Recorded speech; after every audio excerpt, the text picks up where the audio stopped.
Time is 7:01. I will call the meeting to order. Can we have roll call, please? Iverson. Here. Trotzinger. Here. Hanson. Here. Gallup. Here. Kane. Here. Gotsky. Here. Sorensen. Here. Split. Here. You have a quorum. All right, just a reminder to help the people at Zoom to speak into your microphones tonight. Okay.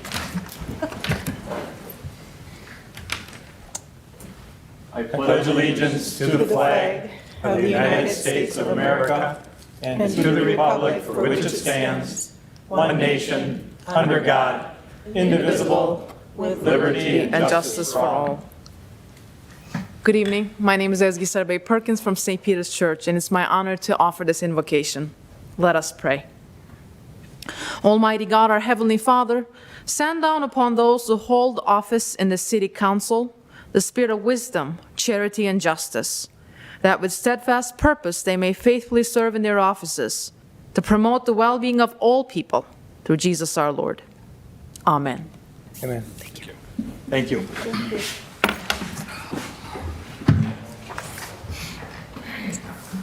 All right. Is there a motion to approve tonight's agenda? So moved. Second. Been moved by Paige, seconded by John. Any discussion? Hearing none, all those in favor of approving the agenda, say aye. Aye. Aye. Opposed? That is approved. Moving on to public comment. This is the opportunity for citizens to come before the council with comments and concerns on any current issue, knowing no action may be taken tonight. I ask that you keep it civil and respectful and within 5 minutes. However, discussion of personnel or individual members of the council shall not be permitted. I expect you to be respectful, and in return, I expect the council to treat the citizens with the same respect. Before you begin, please state your full name and address for the record. First tonight, we have, I believe it's Penny Kohler? Kaler? Penny Kaler, 965 South Grove Street. I wanted to speak tonight just to state that I support the ATV-UTV ordinance. My husband and I have owned ATVs and UTVs for about 12 years now. There's a number of practical reasons why this ordinance should pass that were brought up at the last meeting, but I think one of the other things to keep in mind is it's simply fun. The reason that people buy motorcycles or convertibles is because it's fun to go out and have the wind blow through your hair. Right now, we have to ride or trailer our machines somewhere else in order to be able to do that.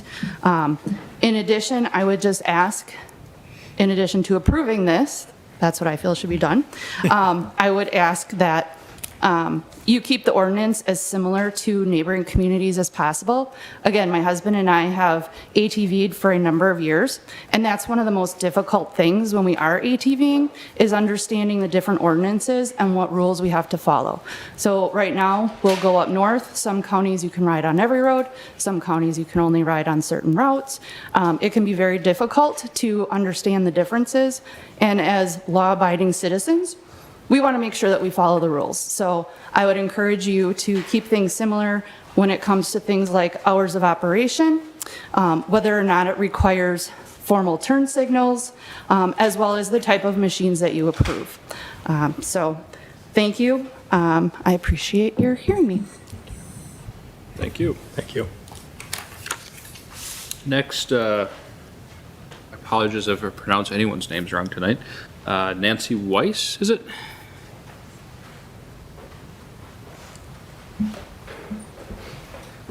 And again, please state your name and address for the record.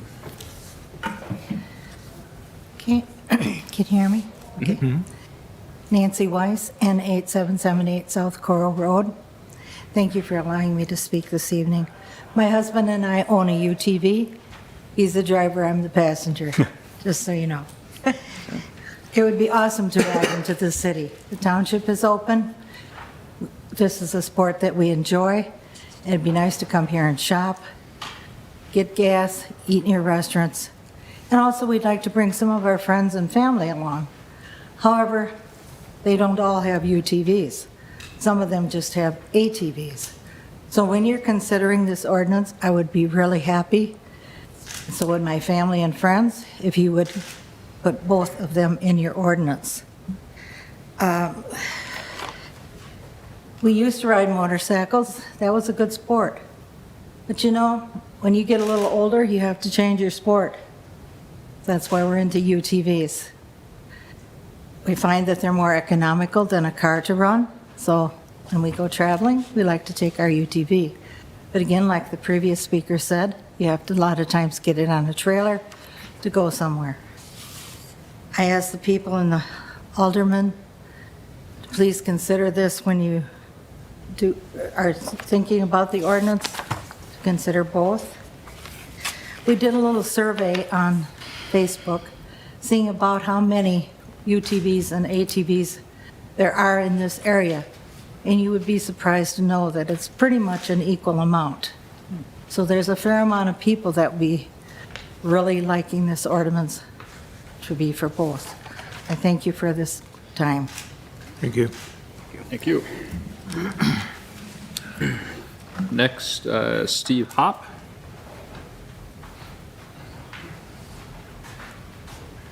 Hi, my name is Steve Hopp. I'm from Brandon, Wisconsin, W12800 Oak Mountain Road. I'm here as a representative of your constituents. I'm an ATV club leader, president of a club. I've been asked to represent them with facts or data that can help make this decision. I did some research with the Department of Tourism, who got me the ATV versus UTV ownership logs. Right now, there are 191,000 ATVs registered in Wisconsin, public ATVs. There's another 130,000 that are private, ag, and many other things. That 191,000 versus 104,000 UTVs. So there's still more ATVs than UTVs in Wisconsin registered.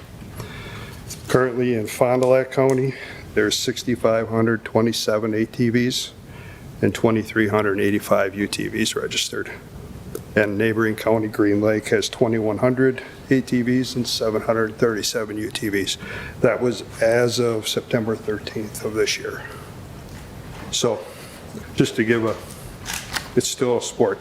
I believe over the next 3 years, you'll see those numbers change to probably 75% UTVs. When we do rides, we see between 20 and 25% ATV ridership with our groups.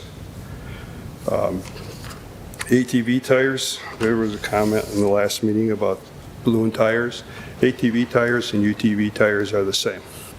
They're low pressure tires.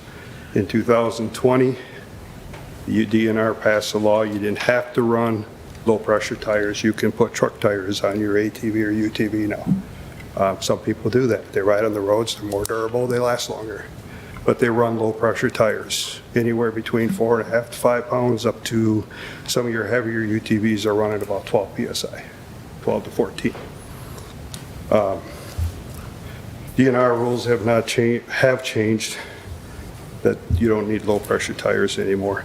A new ATV rule in 2020 was, and I'm sure every one of us has seen it, 2 people on an ATV. Front wheels are up in the air, the back end's dragging. It's no longer legal.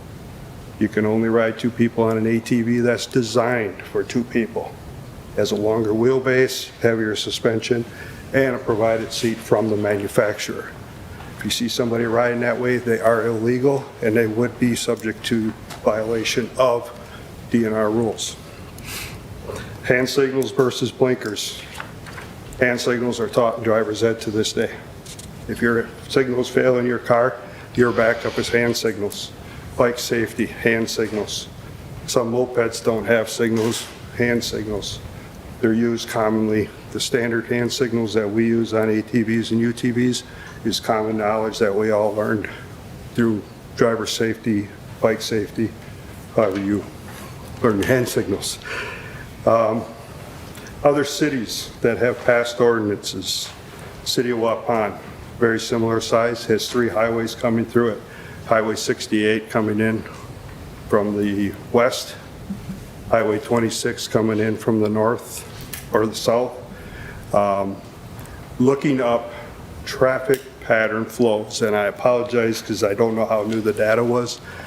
I can't see a lot of difference between 23 west here and from Madison Street east on 49 in Waupun.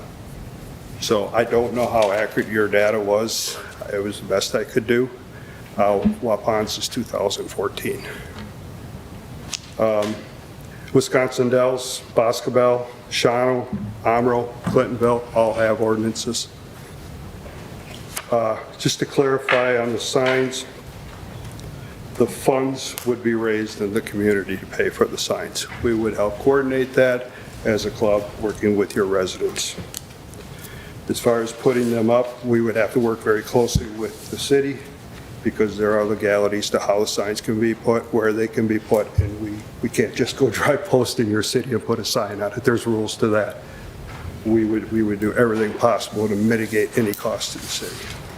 So I thank you for your time, and I look forward to any questions you have. And the last one I have here on the list is Chad Ryder. I didn't have a joke for tonight, but the mayor gave me one. Most people always pronounce it Ritter, and he pronounced it right. I guess that's because I've been here so many times. Chad Ryder, W11788 Hooley Road, Waupun, Wisconsin. Again, like Steve, I'm here to try to provide information. I understand we're not from the city of Ripon, but we're here supporting those that are. And our function is simply that, to provide information so that hopefully all you fine folks can make a really good decision on how to proceed with this. Some of the things that we heard last time about ATVs. So I understand the concern, but I just want to try to get a couple of things, points of information out about ATVs. So ATVs in Wisconsin are typically 48 inches wide. They can be up to 50, but typically what the standard ATV by Polaris, Arctic Cat, all the other ones, they're all 48 inches. A lot of the UTVs that are on the road are what they call a trail version, and those are 50 inches wide. So they're only 2 inches wider, but yet they have two people side by side in them. And then a lot of the rest of the UTV classes are the 60 and 65 inch machines. Some of the things about ATVs, besides the stuff that Steve talked about with the tires, certainly with the tires, they're not your Honda three-wheeler balloon tire that bounces all over the place. They are a low-pressure tire mostly, but they, like Steve said, the ordinances have changed to say you don't have to be. But some things with ATVs. When I've got an ATV, I've got about 5,500 miles on it. Almost all of those are riding on roads and trails. So I've got a lot of experience on that machine. They are unique in that you're straddling them so that you can lean like you can on a motorcycle. So you can change your center of gravity and things like that, where in a UTV, they're a little bit wider, so they don't necessitate that, but you can get good reaction from an ATV by being able to lean, and you can also see more because you don't have a cage around you and stuff, hanging in the windows and everything else to preclude you from seeing, so your visibility is much better.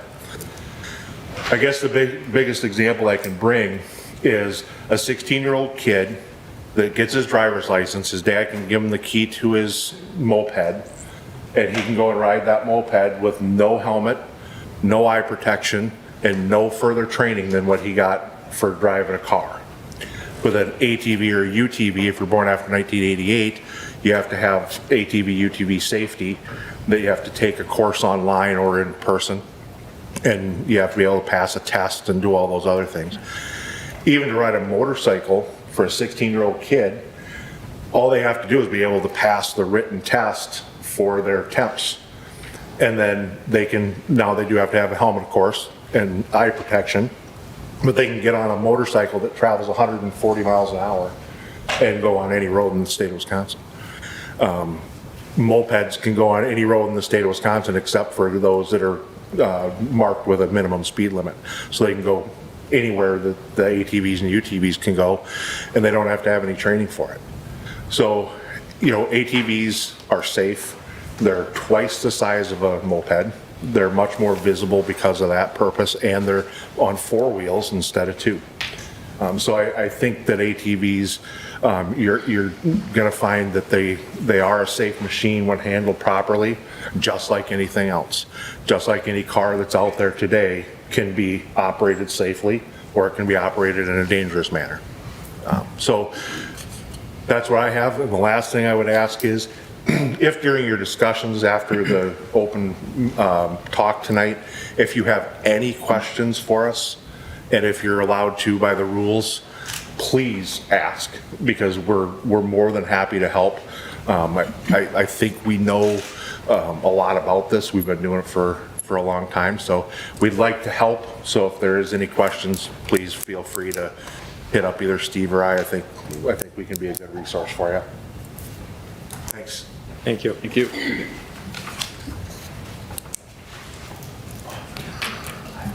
All right. Moving on now to the consent calendar. Is there a motion to approve as published? Motion to approve. Second. Motion by Howard, I heard the second from Page. Any discussion? Hearing none. All those in favor of approving the consent calendar as published, say aye. Aye. Bye. Opposed? That is approved. All right, next is our first agenda item is outdoor open container entertainment event permit application. This one is requested by Ripon Main Street for the Ripon Holiday Wine Walk on November 4th. I'll make a motion to approve the application. Second. Been moved by David, seconded by John. Discussion? Ellen?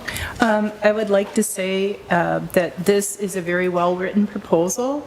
The time frame and the amount of pours, along with the number of participants, does not promote binge drinking.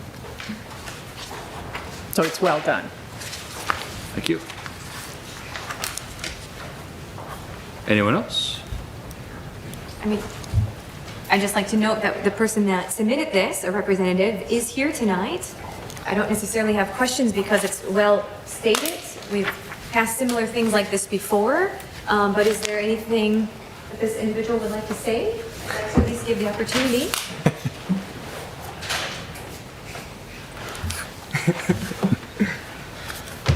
It would be rude if I didn't come up, so. It could be rude. Yeah, it depends on when. Okay, Craig T-Bond, Ripon's downtown manager.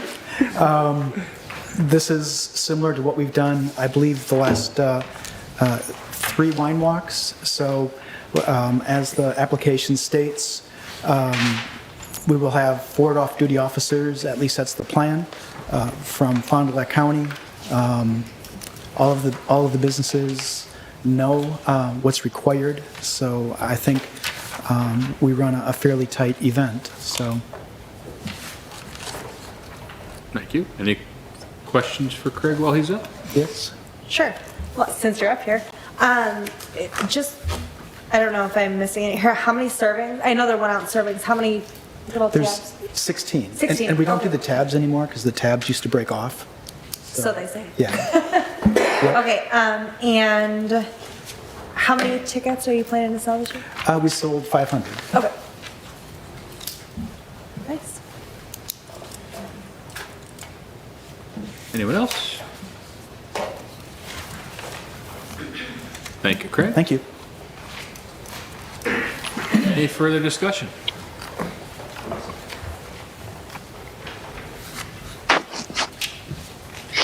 Hearing none. All those in favor of approving the outdoor open container entertainment event permit application for Ripon Main Street on November 4th, say aye. Aye. Opposed? That is approved. All right. Next item is the ordinance for the creation of the all-terrain and off-road vehicles ordinance. You received in your packets a rewritten ordinance. Adam or Chief, would you like to explain the decision that we received from the DNR on separating the vehicle types? Sure. Obviously, we had lots of discussion after the last council meeting in regards to separating or the ability to separate and make only UTVs acceptable and not ATVs. After that meeting, I reached out to the DNR, to one of their supervisors. You've got a copy, I believe, of that email included in your packet. But basically, for the public's understanding and those listening at home, the DNR's understanding of that, or interpretation of that law concerning ATV use and UTV use is you cannot separate them. So if you have an ordinance proposal here, it has to include both ATVs and UTVs together. Now, you can do certain restrictions when it comes to those, such as time of year, for example. Let's say you have snowmobile trails that you don't want ATVs and UTVs on, you can restrict it that way, time of year type of stuff. But you cannot pass an ordinance that restricts one or the other. So, and that's by statute, which I believe is included in that email that you've got. So Adam included the copy directly from them for you to read and take a look at. So if you've got any questions in reference to that, I can answer that, hopefully for you. But I think that was pretty self-explanatory. There's not an opportunity to separate those because of state statute. I got a question for you. As far as doing restrictions, would that include the type of equipment? Could we require, like, all motorized vehicles in the city of Ripon have turn signals, brake lights, and running lights? Well, okay, so we just need to separate here all motor vehicles versus ATV, UTVs. Right. Okay. That's what it would be doing. But at the same time, by doing that, well, if they don't have the right equipment, they can't be on the streets. Correct. You can, and I believe in the ordinance, under C3, it defines UTVs there. And then it states 4 or more tires, steering wheel, a brake light, tail light, brake light, 2 headlights. So it's got to have that equipment on it. If you wanted to add directionals, I'm guessing Lud may be able to weigh in on that, but I'm guessing you could add that to your ordinance as a restriction, just like we've added other things. Whether you want to do that or not, I believe would be up to you, but you want I to weigh think in that on is a correct statement. Yeah. Obviously, the ability to modify ATVs, I don't have any experience with to ensure that they are able to be equipped with turn signals, but yes, I do think you could ask Okay. that. Yeah, because You we've include that put in, language as it relates to an ATV, UTV operation within the community. yeah, And just to highlight what the chief and the city administrator have worked with the DNR, it's enabling legislation that restricts your ability to separate the two. It's under statute, chapter 23. Yep. It enables the city to deal with the issue. So essentially, it is all or nothing, meaning ATV, UTV Right. are definitionally provided by the state of Wisconsin. Consider it or not consider it is the yeah. message. I think there's a couple other things to just also consider that after our last discussion, that when we revised the ordinance, after our last discussion, some of the things that we included in there, just so that you're aware and that caught your eye. The addition of a sunset clause, I think, is important. That gives us, if you choose to go in that direction, that gives you a year, and then you can reevaluate it at the end of the year to see if it's something we want to continue. I guess I would also remind you with that sunset clause that let's say we get 6 months into it or in spring and we see things are going awry and are not working and are not good, or we have some serious issues, you can always bring this back to the table and Repeal. that ordinance, just because we have the sunset clause in there. But that gives us an opportunity at the end of a year If you choose to go in that direction, we would have a year worth of evaluation there to see, any type of issues that have developed. I believe Alderwoman Kane asked for monthly report numbers on violations. I certainly can include that on my monthly report to you. That would be something that would not be a problem to include, so that it keeps you up to date and understanding of any issues in regards to the ordinance. A couple other things I just want to mention. The time, there was some discussions, I believe, maybe during the meeting or after the meeting about the times of operation. One of the things, and I believe it was brought up by a member of the group last time, was about consistency across the board when you talk about these between jurisdictions. And a lot of times you see conflicts with this type of ordinance when you have things that are drastically different than your neighboring communities or neighboring jurisdictions. So we did double check the township of Ripon. Obviously, they've passed one of it. They use the same hours of operation, which I think is significant and important because we don't want to have that lag between those two timetables there. That would make that difficult to interpret or have any issues there, understanding that. In regards to the ordinance itself that you're proposed with tonight, my opinion on the ordinance is that it's strong. It's a strong ordinance that provides some significant safety measures within the ordinance concerning operation, concerning speeds, concerning who can operate, who cannot operate. Also provides an opportunity for revocation of your privilege if it becomes an issue. I think the ordinance itself is easy to interpret and understand, which is important for everyone. We do have some ordinances on the books that do create some problems for us when it comes to that every time we deal with that issue, we have to pull the ordinance. This is not one of those ordinances. I believe this ordinance is well written as it stands and covers those things that need to be covered as far as safety and important things for the community, down to parking restrictions and those type of things. It also incorporates the DNR laws in reference to ATVs and UTVs.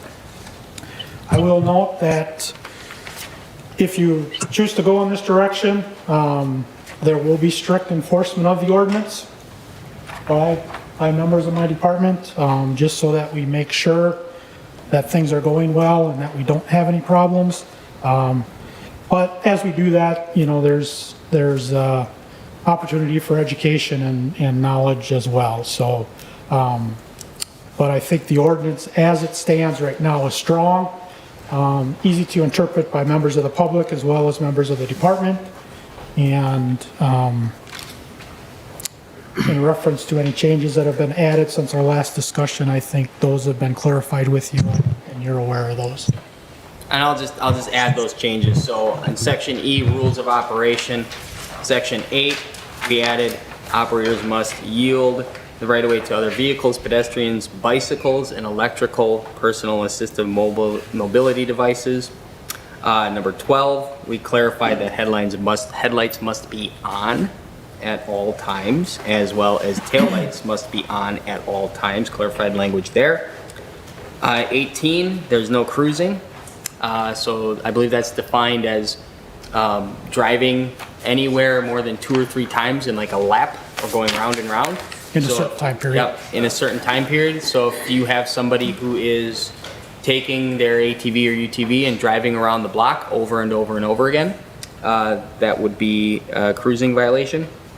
As well as the no owner or person having charge or control of an ATV, number 19, sorry, shall authorize or permit any unauthorized person to operate such ATV, UTV who is not permitted under state law or city ordinance to operate such ATV or who is under the influence of an intoxicant or dangerous narcotic drug. Those were the main additions, as well as the expiration clause. So those came directly from the last meeting. And severability too. Yeah, there's severability, but that's language. And it's important to add that those were based on your conversations, or the conversations we had at the last meeting, your suggestions that were incorporated into the ordinance. Important things too, as far as safety and regulation there that you requested to be included. And we apologize for not bringing you an ordinance that has ATVs. Like we had talked about 2 versions, but that is because we can't advocate for anything passing a law that would break state law or expose us to something that is illegal. Hey, Adam, this is Jonathan. Can I ask you a question if you can hear me? Yes. So apologies for not being there. I'm highly drugged up and you guys don't want me there. Hope surgery went well. Yeah, it did. For what it's worth, I was attacked by a roving band of ATVs.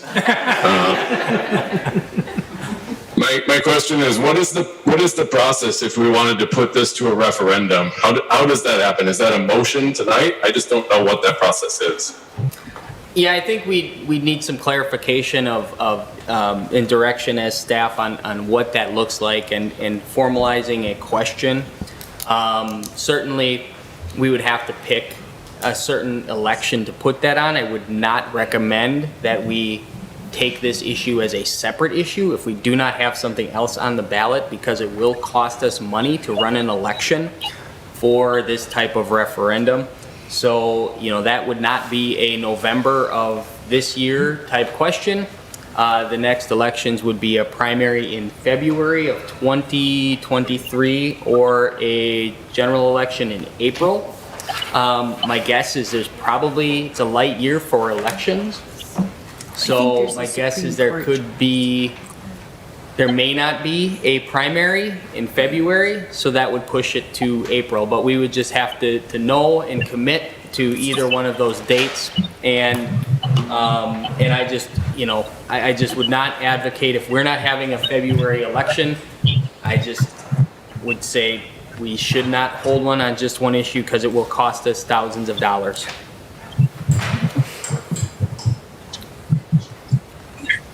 So it would be basically a motion, if that's the recommendation. And then we would form a question from there. I'd like to clarify that there is a Supreme Court election for April 4th of 2023. So you will have an April election. Mm-hmm. But I could make a motion to approve the ordinance as it stands tonight, and then if that fails, or probably, or when it fails, still make a motion to pass to ask for a referendum. Those can be separate motions. Yes, They can. Have to be. I'll second. Would you like to make that original motion? Yes, I would like to make a motion that we pass the ordinance as it stands in the packet tonight with the 1-year sunset clause. I will second that. All right, thank you. Jonathan has made the motion and Paige has seconded it. Ellen, discussion. Yes, I would like to thank the 3 individuals who emailed me in favor of this ordinance. It was 3 emails for a total of 4 people. However, when I am stopped leaving church and people come in my business and I get calls all day and my neighbors approach me not being in favor of this, that far out, and I really do appreciate people emailing me and letting me know, because then I have that as a recording of what's been going on. The people opposed to it far outweigh the people in my district who have indicated they really want this. I did have a call from a constituent today who liked the idea of a referendum, and I'm pleased to hear that Jonathan brought this up to let the people of Ripon decide if they want ATVs and UTVs on city streets. I'm done. Paige. First off, apologies, I know it has been fixed on the website. It does sound like there were some people trying to contact me through my City of Ripon email, and my last name was spelled wrong on the website. That has been fixed, and I have not gotten any emails since, but that has been fixed, though. I checked on the website. But the The people, everyone that I've heard from that has been against this, the main two issues have been cruising, which is addressed directly in this ordinance, and noise. And I do know that there are louder machines. I know the chainsaws that have been buzzing since yesterday evening. Thank you for the quick removal of the trees in the park, by the way, Mike. Those, noise equivalent, they are not any noisier than a motorcycle. Again, with no cruising, it will be a brief noise as in any other vehicle that would be passing by. I do think that with this sunset clause in here, we don't know if it's going to work if we don't try it. If we don't try it, this is going to come up again and again and again. If we vote in favor to try it with this 1-year sunset clause, we will know in a year if this is something that has worked out or has not. It takes it off of future, because this has been a very consistent crowd, and thank you for that. I have the feeling that if this is voted down, it will not go away, if you will.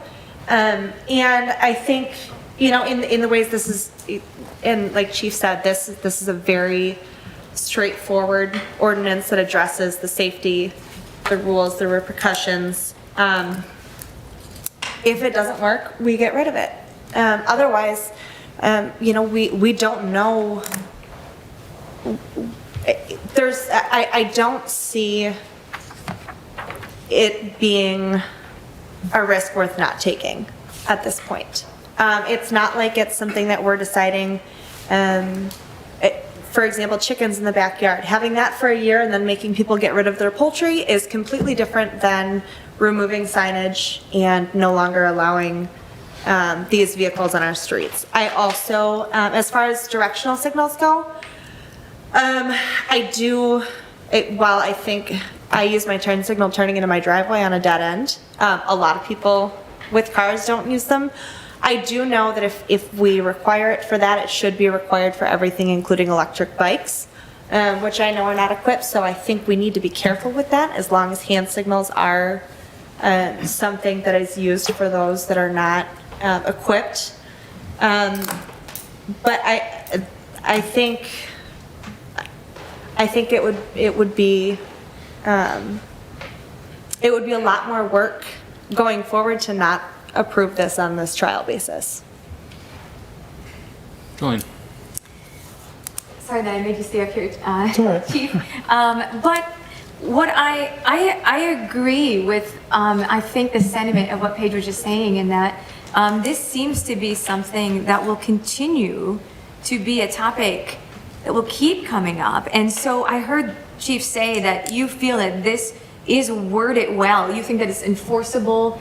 You didn't say that there was anything unclear in here, correct? Correct. For those watching, I think it's pretty clear. First of all, thank you for adding the things that we had talked about last time to make it clearer. And there's a lot of work that's been gone behind the scenes. And I was someone coming to this very skeptical, not in favor, but reading this, looking at what's all been considered, and the things that we were talking about too, there are some places that looked at having routes. And I guess I just wanted to also, ask you in public, I know we talked about this privately, but people say, well, let's make sure we have these certain routes designated that they can only go here. But my understanding, and this is what I want to check to again publicly, is that people, when there's a route through a city, they can still go from their place of residence to that route, and people would just say, well, I'm going from here to there, and this, it sounds like, would make enforcing this not very feasible, difficult. I mean, we want something that's not going to make a burden for our police departments. Would you say that the idea of having routes, which some people have brought up, seems like that would make enforceability unclear? Yes, I would not be in favor of establishing certain streets as routes.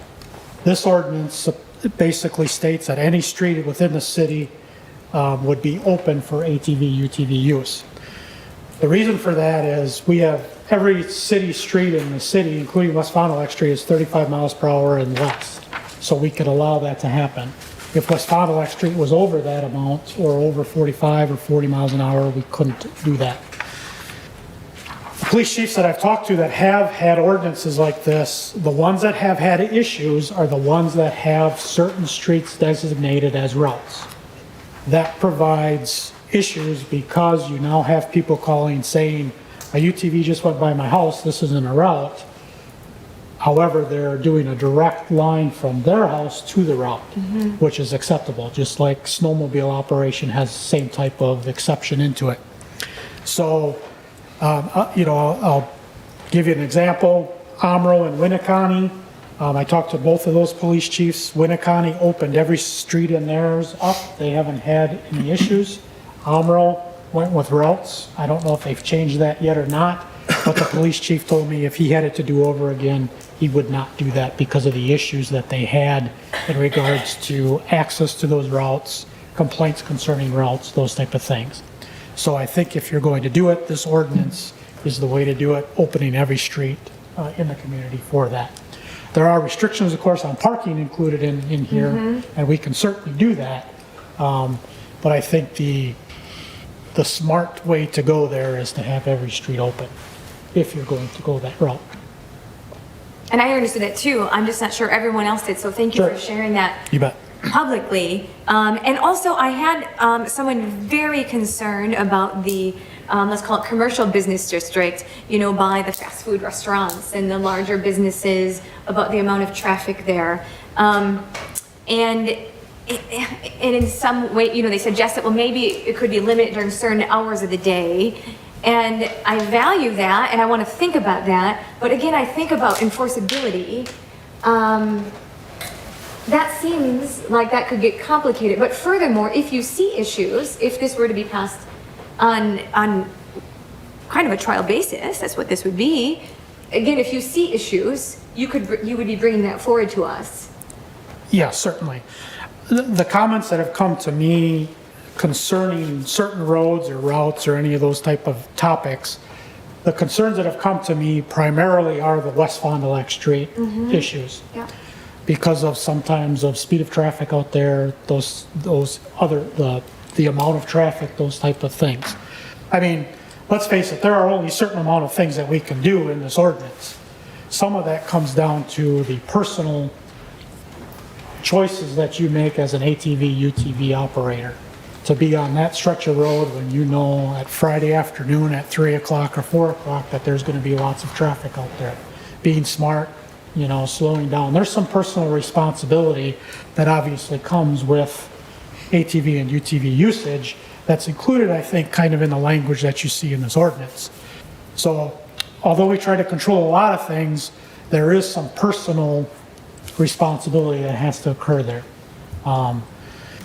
But out of all the things that I've heard that have been brought to me, the West Fond du Lac Street concerns were probably the most, you know, because of those issues. And you know, again, it's, you know, personal responsibility, safety, those type of issues that we can address with enforcement, both on vehicle traffic as well as UTV, ATV usage.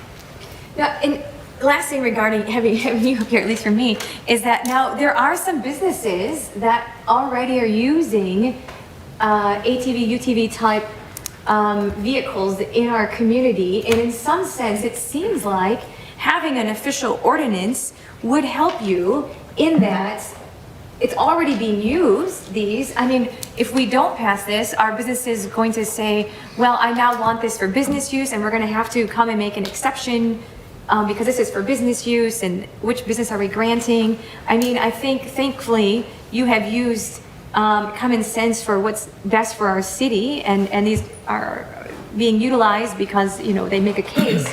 But it seems like having, as you call this, a well-written ordinance gives you some clarity for these unique circumstances that are already being used in our city.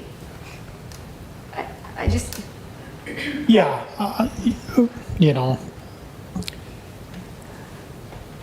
let's be honest, okay? There are certain entities within the community that we have, that have used ATVs and UTVs to get work done in this community. Whether, and those are, at times, it's just like, vehicles double parked downtown on Watson Street at certain times or past the time extension. There comes a point where you have to use common sense. Work has to get done, those type of issues. So there are, at times, we've looked the other way when it comes to those uses because we understand that the work has to get done and that's the best way for them to do that. I'll be honest with you though, I think that if you decide not to go with this ordinance and you make a statement that we're not going to do this, I think we need to reevaluate and have discussions with those entities about their usage of that continuing from this point forward. Because it's difficult for me to stand in that position and say, well, we've looked the other way with you, but now we've made a statement here that, we're not going to do that for everybody. So that puts me in a tough spot, to be honest with you. We've not had issues, thankfully, with those entities that have done that. And again, I'm not, one thing I won't do is ever come up here and hide anything from you, and I'll be honest with you, but, we've looked the other way when it comes to those things. Now, there are some things that you could possibly do for that if you chose not to go with this. Permitting, those type of things are available to you for certain entities, but I don't think you want to go down that road because that's just going to muddy things up and be ugly, to be frank with you. So, I'm not going to try to cover up and say that we've not done that in the past. We have, with the understanding, and it's reasonable, that we're not, whether it's going around a factory or buildings on their grounds onto the street, those type of things, we've allowed that or we've seen that and not really gotten overzealous with enforcement of that. But depending on where this goes, I think we may need to reevaluate that if that changes. I'm sorry to put you on the spot at that, No, but not at all. I think it's important that we are honest with where we currently stand, and I've always admired your honesty, and something that really got me thinking today as I had a conversation, because she contacted me, the president of Integrity Lawn Service and Supply, who would like to start selling a line of ATV UTVs and also service them. This is something that she really feels could help her business, and she said in order for me to service them, how am I going to know if someone says I hear this noise or this? They would have to be able to drive on a stretch of area so that they know what's wrong with that vehicle. But what she said is, I keep thinking back to when we had that big storm in Ripon that we hope that we never have again.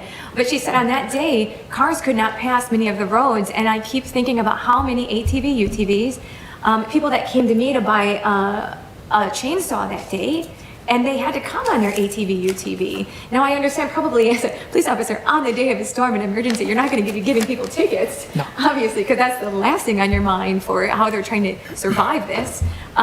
But people even going to gas stations that day on their ATV, UTV, because that was the one way they were able to navigate. Who knows what we will face in our future, but... The other thing too, I think to consider is the time of year that we're looking at. So if you were to pass this tonight, this is probably a good time of year to do that, because within a couple months here, we're going to be, we all are looking forward to it, probably blowing snow and doing whatever. There's already some exceptions in the law about using UTVs and ATVs for that function with proper equipment.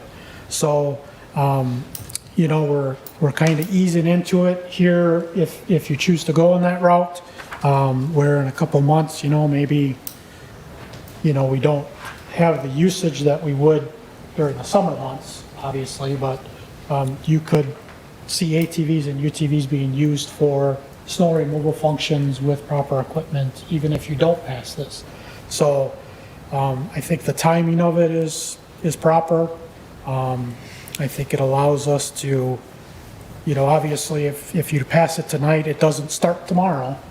We would explain that depending on where your vote goes, but again, all I can say is that I like the ordinance as it's written. I think it covers all of those things that, the concerns that you guys had at the last meeting that were brought up, I think are addressed within the ordinance. And you know, at this point, I tend to agree that this seems to be a topic every 4 or 6 months. Whether a decision is made tonight, we just need to move forward here. So that's kind of where I'm at. All right, John.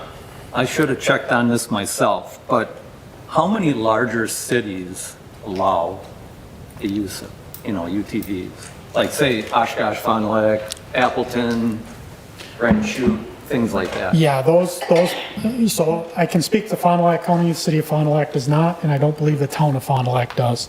Okay. I haven't seen them or heard of Oshkosh or Appleton, the larger cities. I don't believe they allow those. And a lot of that has to do probably with speed limits. So they have speed limits within the city of Oshkosh that exceed that 35 mile per hour limit. So then they would be restrictive there. They would probably have to establish routes. I think that's probably one of the conflicts there, why they avoid that. Same thing in Fond du Lac. And obviously, a community of 45 to 48,000 in Fond du Lac versus our community size tends to make situations different as far as traffic flow and those type of things. Okay. And I'm not sure, Oshkosh, no, Fond du Lac, none of those larger The jurisdictions. ones that follow Steve mentioned, and then Platteville, which is pretty good size. 10,000 probably, yeah. Edgerton. Yeah. And, like Wisconsin does, their population is way lower than us, but during the summer months, it's booming, so And then in Dodge, like Mayville, Morricon. they're all in comparative size wise. Okay. But those larger jurisdictions, I don't think you'll see it there because of those issues.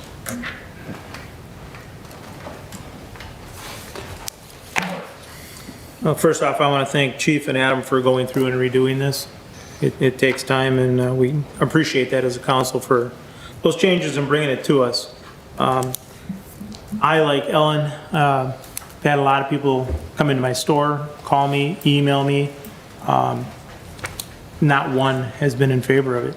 I was shocked on that aspect of it. I figured it would be more, but not one. Everybody was against the ordinance. I was disappointed that we haven't had more people from in our community come forward and come up here and speak to us, stating that they were in favor of it. We've heard more from out-of-towners, who I understand their reasoning is they want to be able to have a thoroughfare to Ripon or through Ripon to get somewhere else, as you do with snowmobiling. The comparison earlier the gentleman made regarding mopeds and ATV was ridiculous. I'm sorry. As someone who's been riding a motorcycle for 50 years, it's no comparison. I'm looking around here, I don't see a 16-year-old in this place.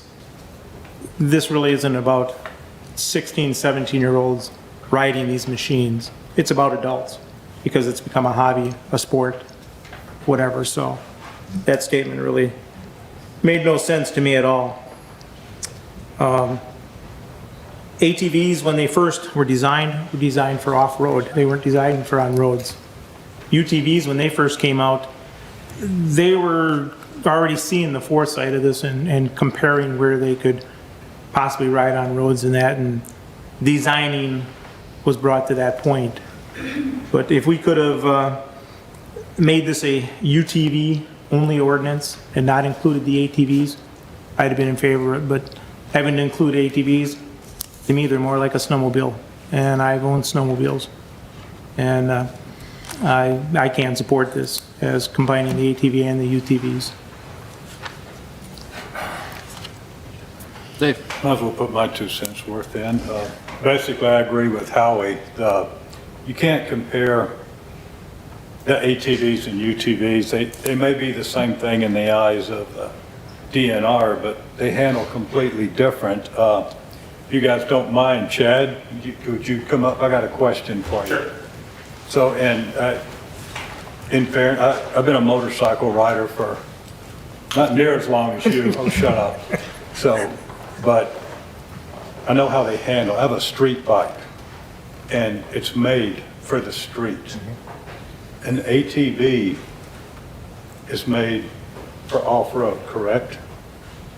Well, more and more, I think these companies are seeing that. And if you look at beyond Ripon, beyond Wisconsin, look out in South Dakota, they can ride, you can go through Custer National or Custer State Park, you can go through all that roads around Mount Rushmore on ATVs and UTVs. So they see them the same. I think Chief would attest to the fact that the chiefs that he's talked to in communities that have an ATV and UTV law, they just don't see, they just are not having problems. And as far as the ATV, my point with the moped was the training that you have to have, the extra stuff that you have to have with ATV, UTV, and one of the other things that we've heard in a lot of communities is visibility.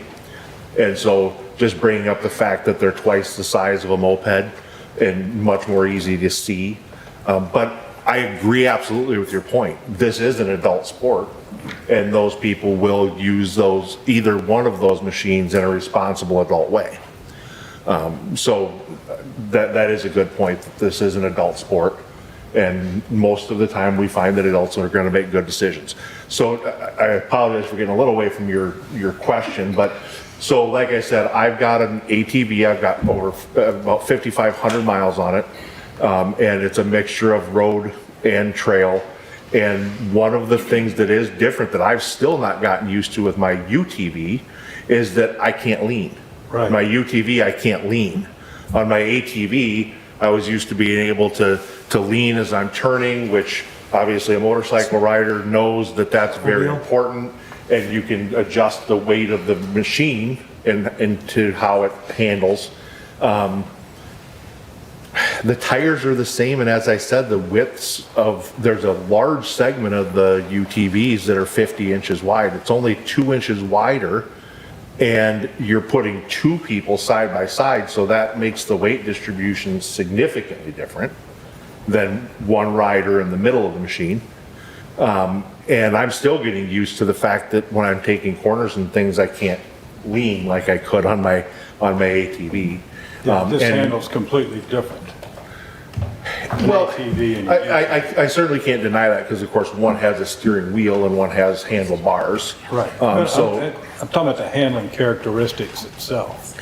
I find that my ATV leans less going around a corner than my UTV does. Again, because you've got two people sitting side by side, so that weight is more outboard on the machine and plus with the roll cages and the roofs and everything else, you're adding weight to the top of the machine. So I find that they lean more in a corner than an ATV. And then when you add the fact that with the ATV, I can shift my weight to whichever direction I'm turning, makes that even less. And I can only be honest with your question. I've got more miles on my ATV than I do now on my UTV. The only reason we switched is because my wife wants to go and she just doesn't have a big interest in driving. Yeah. All right, thank you. Anybody else?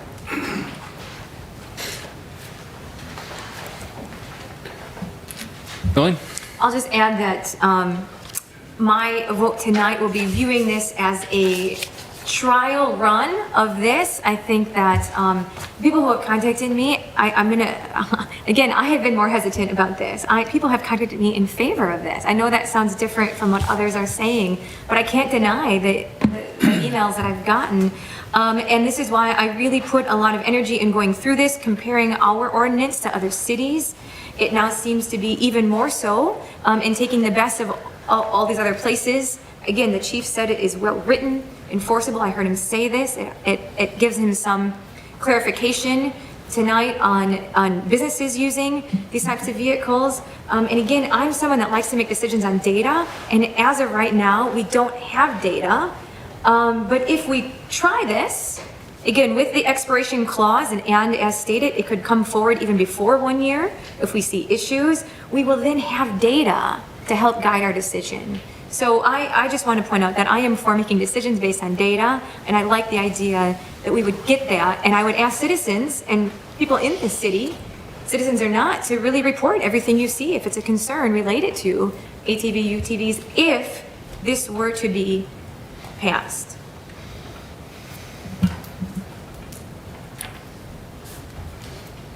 Any further comments? Roll call vote. I will ask one more time. Any further comments? Hearing none, we'll do a roll call vote. Who wants to start? Let's just go around circle. Hanson. No. Gallops. Yes. Kane. Yes. Gotsky. Yes. Sorensen. No. Split. No. Iverson. Yes. Schatzinger. Yes. Motion passes 5-3.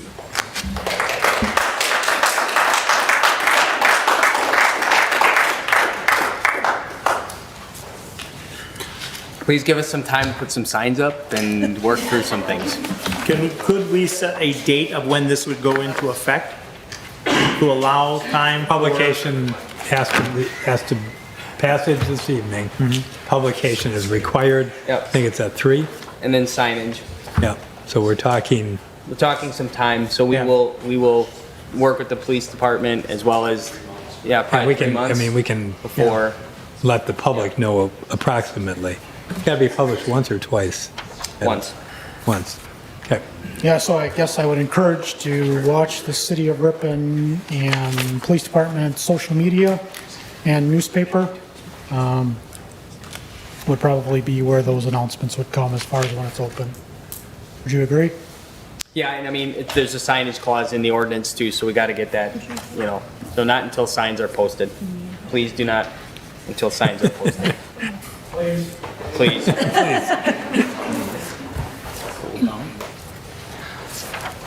All right, moving on. Next is a review of the 2022 Sanitary Survey Report for Ripon Water Utility. We have a presentation this evening. You're excited. TV back on.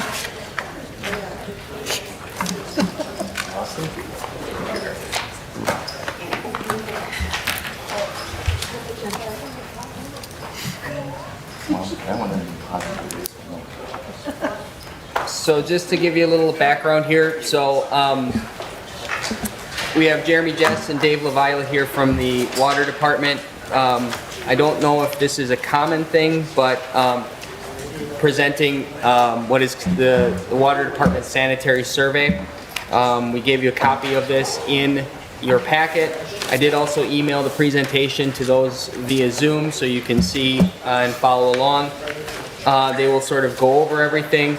I think this is just good practice from a staff to council relationship to show you these documents and show you what's happening, because this could lead to action or needs or projects, and certainly the results of this one from a few years ago are a little more encouraging, but they still have some things that we need to begin addressing and discussing. So Dave and Jeremy are here.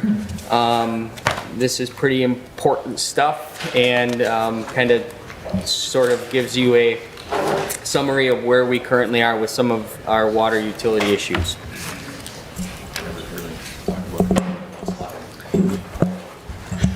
So you have a copy of the presentation as well, so go ahead. Just speak into the mic if you want to go over there, Jeremy, or sit down, or how you want to hear. I don't know. I'll go over here.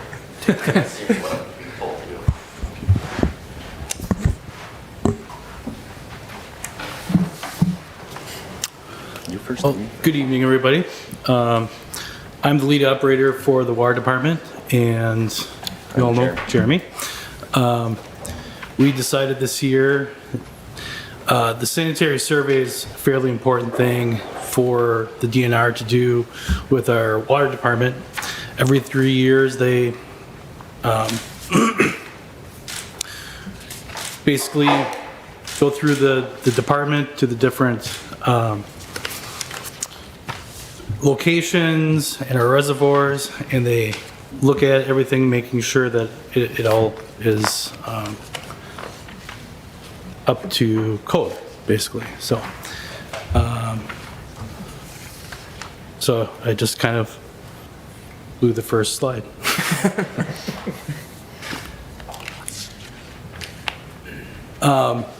In past years, our last sanitary survey in 2019 was not good. And this year was actually much better. We did a lot of improvements. So we're kind of happy about that. But despite the improvements, we do have a few things we want to just present to the council and the city.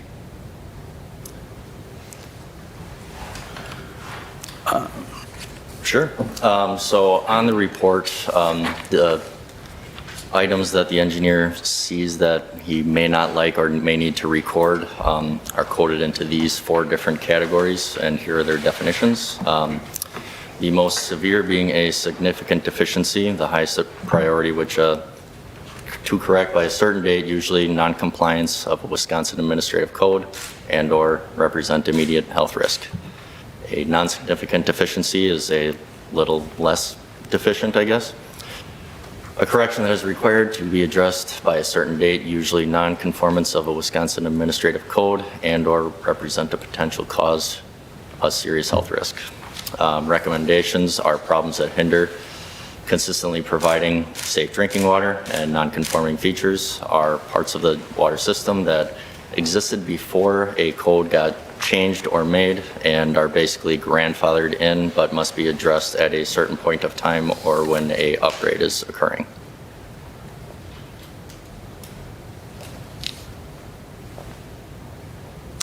So our first significant deficiency, which we knew was kind of coming down the line,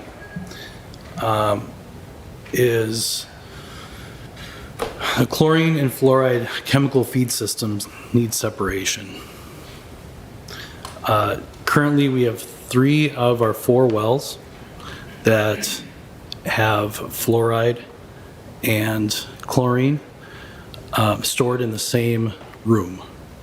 The DNR wants us to separate them. So basically, I've got a picture of our 3 wells here. You can see how the chemicals are stored pretty close together. And the DNR would like us to separate them with a wall.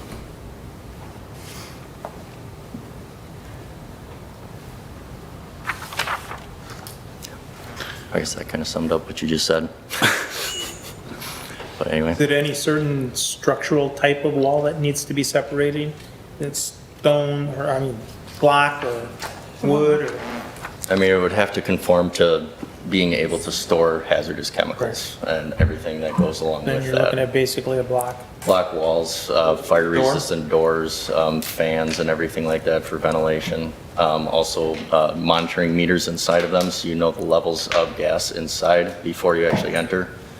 Things of that nature. So yeah, so you bring up a really good point. All the electrical components that need to go into It's not as simple as just putting a wall between the 2 chemicals. There are codes and processes and things we would have to build out, including potential additions, fans, exhaust, all of that. And so it could get very costly just to separate these 2 chemicals on wells and infrastructure that was built long before these codes were in place. Yeah. And so Dave did look into, I guess, other options of chemicals, but they all kind of seem to be a no-go in the end just because of DNR rules and regulations. If you make a change to one chemical to make it safer, they're still going to require you to separate the chemicals in the end. You're no longer grandfathered in that sense. If you make a change to one, you have to separate. Yep. So that is kind of out of the option as well, too. And also by November 18th of this year, we have to basically kind of let the DNR know what direction we're going or what our option that we decide to go on with. So Let's see. Wait, maybe we're going to talk about this, but we have to make a decision what direction we're going to go. As of right now, the direction is make it safer, be up to code, or not touch it at all. Is that what we're saying? No. No. We're getting to the options. Okay. Anyway, option one, because of the space limitations, there will need to be completely separate rooms added onto 3 of the 4 wells, which will require addition onto it just to house that individual chemical.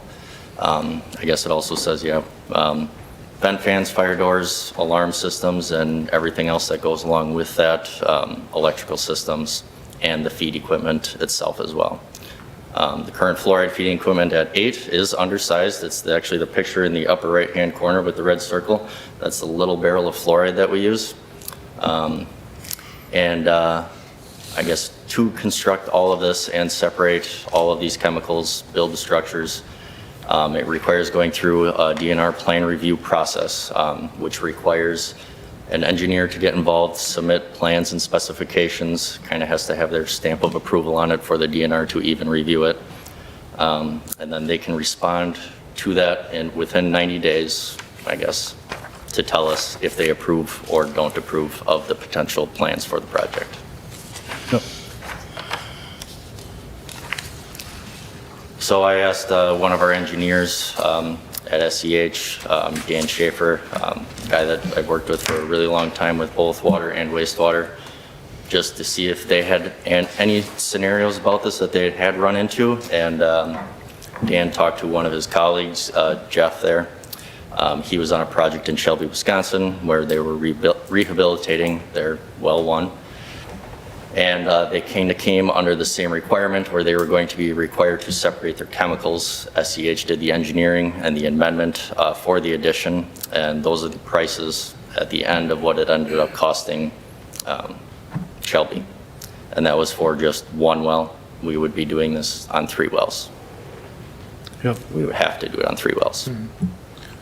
I also talked with an operator with Marathon City, which ended up being able to use a different option because they have basically a different process for their fluoridizing system. And their option that they didn't go with was also very similar to this, where they would have to build a new part of their wells or water treatment. And it was going to be about $75,000 to $100,000, and their engineering costs were about $25,000 too. So we're kind of running into these numbers in multiple places. So option 2, besides invest and separate chemicals, is to temporarily suspend feeding fluoride in Ripon, which brings us into compliance with the DNR. We then would design the new wells 10 and 11 with proper chemical containment for future chemical feeding equipment if necessary. Currently, Ripon has a naturally occurring fluoride level of 0.035 milligrams per liter, and the recommended level is 0.7. Typically, when brushing your teeth, a person consumes 1.2 milligrams of fluoride. That was found across various dental websites. And then with this, it meets your daily recommended consumption of fluoride. So I guess what I'm pretty much saying on that slide is if you brush your teeth, you don't need to drink water with fluoride in it. Yeah. Anyway, with that, this could save funding for new infrastructure. Our wells are old, as everyone knows. Buildings need to be renovated or abandoned. Well 5 was built in '31. The master plan calls for the abandonment of well 5 within the next 3 to 8 years. And well 6 and well 8 are also old. You can see their dates there, with the buildings needing to be updated and renovated in the first place, if they're not abandoned. Anyway, like the case provided by the engineers in Shelby, Wisconsin, 3 of the 4 wells would have to be built onto due to the lack of space that they have. If we didn't build on and remove fluoride temporarily, we would have a cost savings of $300,000 minimum that could be invested into future wells with proper structures.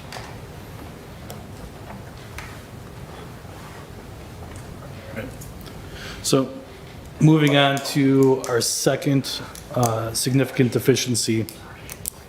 Luckily this time, we only had two.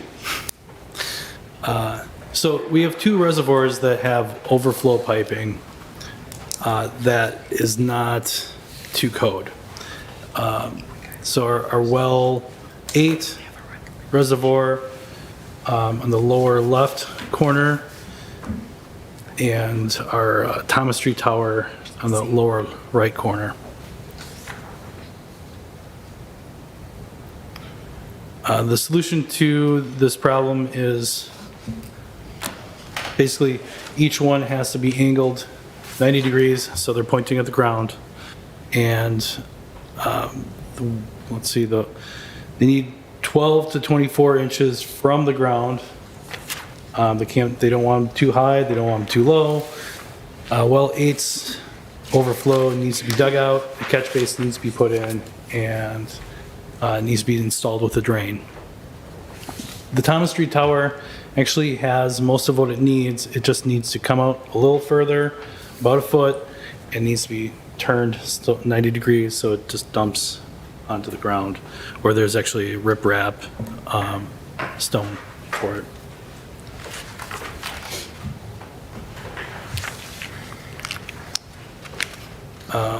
So for both overflow piping or pipes, we need to, of course, do a plan review and get approval by the DNR.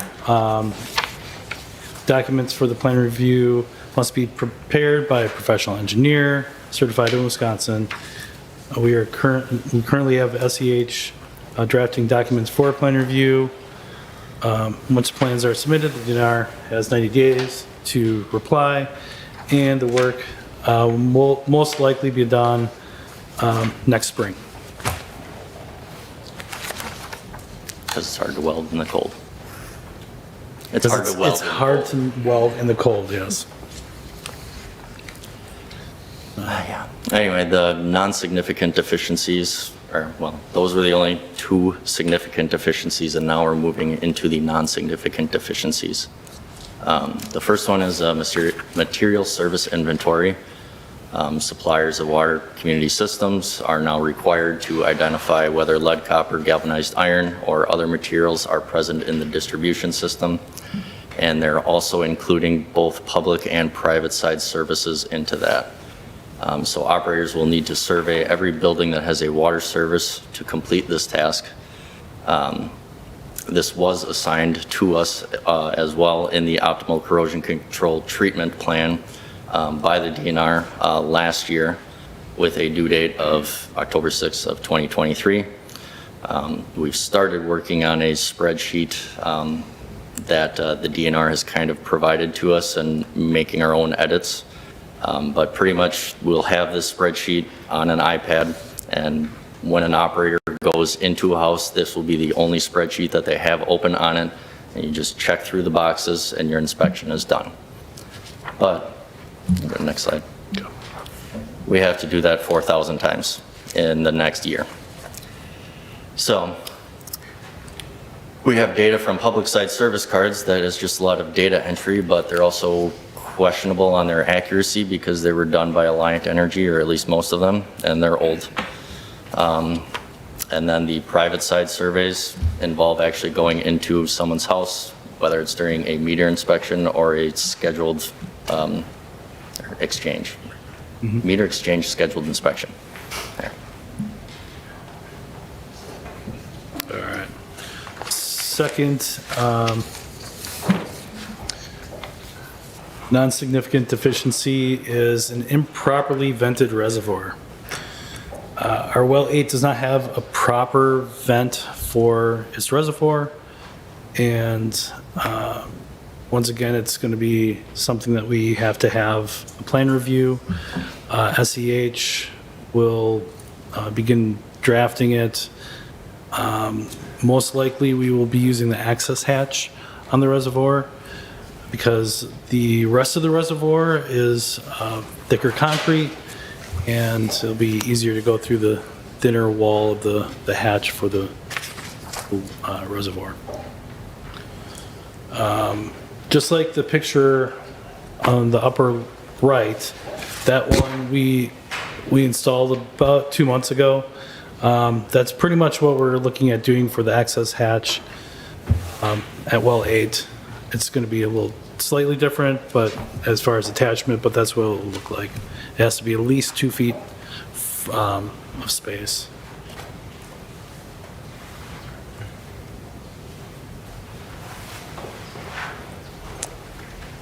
You want to cover this one? Oh, you did this slide. I didn't write this one. Oh, okay. All right. So, another deficiency is our high water loss. I'm just going to read it. All water departments need to track how much water we pump out of the ground, how much we pump into the system, and how much we sell. Lost water is unaccounted for water. Most of the lost water is caused by leaking underground water mains and service leaks. It can also be caused by inaccurate water meters. In the system that is our size, with the age it is, we expect it to have between 5 and 10% lost water in a year. We currently have been dealing with between 20 to 30% annually, with several years over 30%. And the biggest problem is finding the breaks in the pipes. Most main and service breaks surface, and they're much easier to find, but not all of them, and over time they start to add up. So to combat this, we are planning on hiring a firm that does leak surveys. They would be listening to all the hydrants, main valves, and as many water services as possible.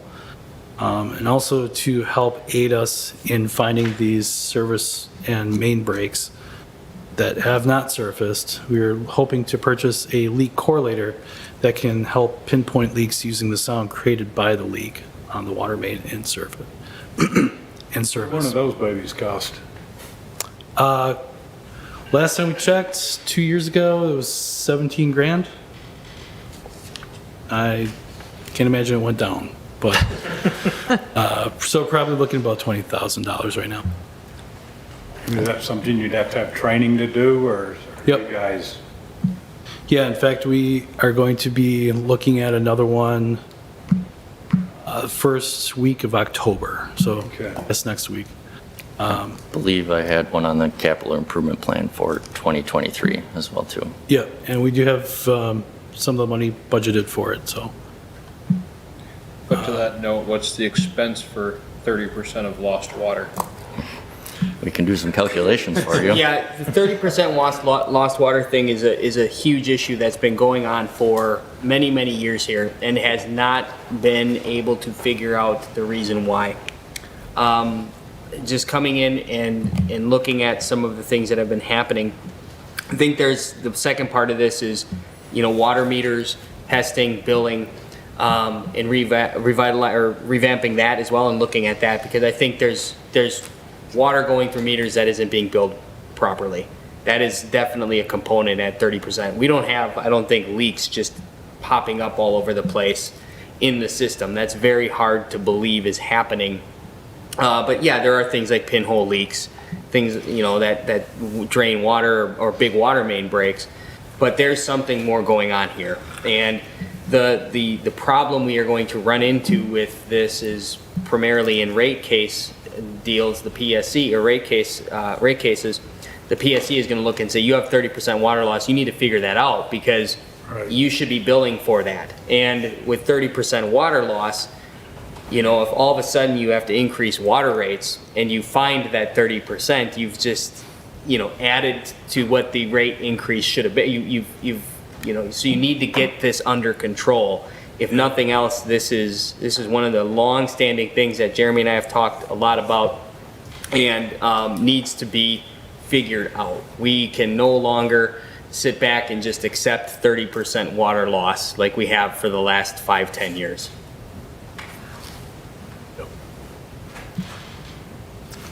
As Adam had mentioned, we are going through our larger water meters, and while we have them tested on an annual basis, depending on the size, We did find a few that have gone untested for several years. So we are planning on getting those tested as soon as we can. And as we go through the city and do inspections for service materials, we also do change residential meters every 10 years. And those meters can, even with the 5% loss of water that could be discovered, I guess with the excuse me, the residential meters can slow down and we can lose 5, 10, sometimes more percentage of the meters actually what it's counting. So it very well could be widespread, and we have plenty of older residential meters in our system. Currently, all the meters we're putting into homes are brand new, and they're all also lead-free. But I guess typically in the past, we've only spent $40,000 on that every single year, and if we keep doing that, it's going to take 27 years to replace all of the meters in the city. Yes. So there's going to be a conscious effort to change out more meters. Yep. And buy more. Buy more. We need a bigger Buy budget more for and it. change them out. Yep. What is the price on a meter Currently, we for just residential? got a price of basically $300 a piece. How much? About $300. And we still have approximately 500 manual reads that need to be replaced in the next year or two. Sorry, that's probably not your timeline, but to radio love it. reads. But we have 500 old meters that are read manually in the system that need to be changed out. And that is at $300, if somebody can do math, a lot of money.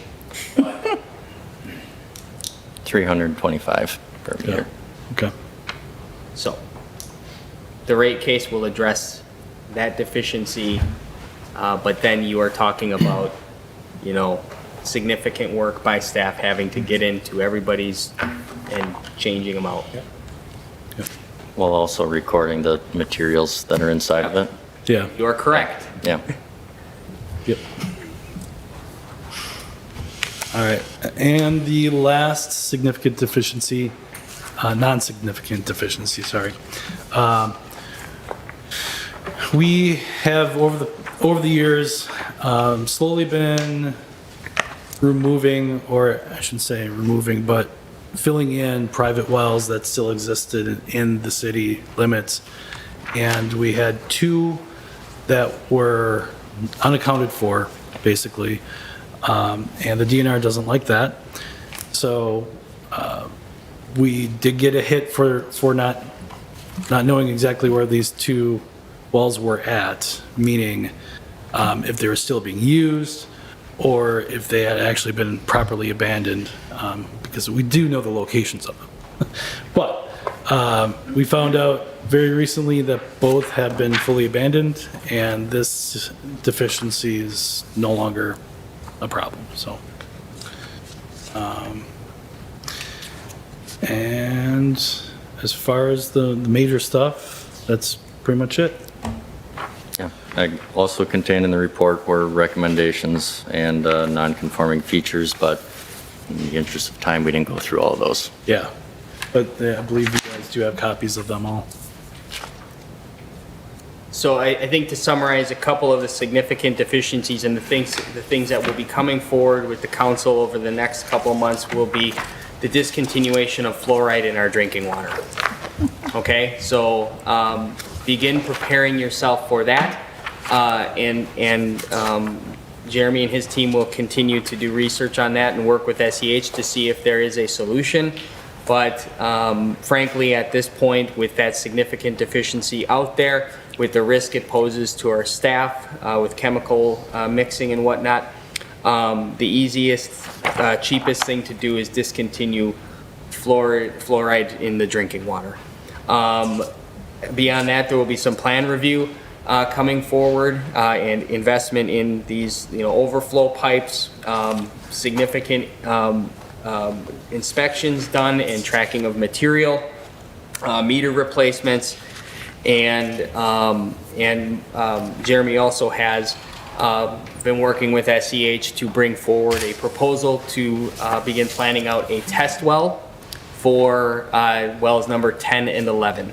Not as expensive. You basically begin that process of drilling a new municipal well by doing a test well to ensure that where you spend your big bucks is not on a water source that is contaminated or not good. So those are the things this staff is dealing with. I will note that a year and a half ago when I read the 2019 survey, the final line in it said that it has been determined that the water system does not have adequate technical, managerial, and financial capacity to deliver water to customer, and does not satisfy the requirements set in the Safe Drinking Water Act. That was 2019. I'm happy to report that this report does not say that, so that is a testament to Jeremy and his team taking control of some of these long-standing issues that have been out there in the water system. But as you can see, this issue is going to cost money and be a complete time commitment for our staff. So we will continue to do our best to adequately manage this stuff and bring forward issues as they come up. But we wanted to get this in front of you because, frankly, I don't know if it had been in the past, but this is very important stuff. This is technical stuff, but this is the stuff that is going to really impact our residents and our community moving forward. Questions? John? If you take the fluoride out, is it going to taste different? No, it shouldn't. It should not. It should not, okay, because I love Ripon water. Wasn't the big thing back in the 60s, and I can attest I was there, the ADA pushed for fluoride in water and that, so, like I said, with the improvements they've made now when you brush your teeth with the toothpaste and that, it's more than covered. A regular toothpaste gives you more than enough fluoride than what you actually need. But it was a community health thing for pushing fluoride at that time. No. But that will be a council action to remove that treatment from, that will be that is considered a significant change to the system that Jeremy and I and Dave can't make. The decision about the to purchase a leak correlator sounds like something that's a great idea and is needed. Is that something, I mean, I know you said it's part of your capital, your improvement, budget. Are you able to purchase one soon? Do we need to vote on that? What is needed? We'll continue to plan this out within the budget and present, capital plan and put in money. Ultimately, this also goes down to rates and the rate case that we have submitted to the PSC, and that will hopefully be, we're shooting for, the beginning of next year to have new rates in place because there hasn't been a rate case, but all of that stuff that we're talking about is going to cost money. So we will budget accordingly and prioritize, but the list is pretty long. So, we just got to price it out and see if that makes sense. I mean, if we hire a company to come in and it's cheaper and it doesn't make sense for us to invest in that, then we'll decide that as well. But we'll kind of play that one by, ear a little bit. Well, you guys will be trialing one next week or the week after, something like that? Yeah. We'll be doing, yeah.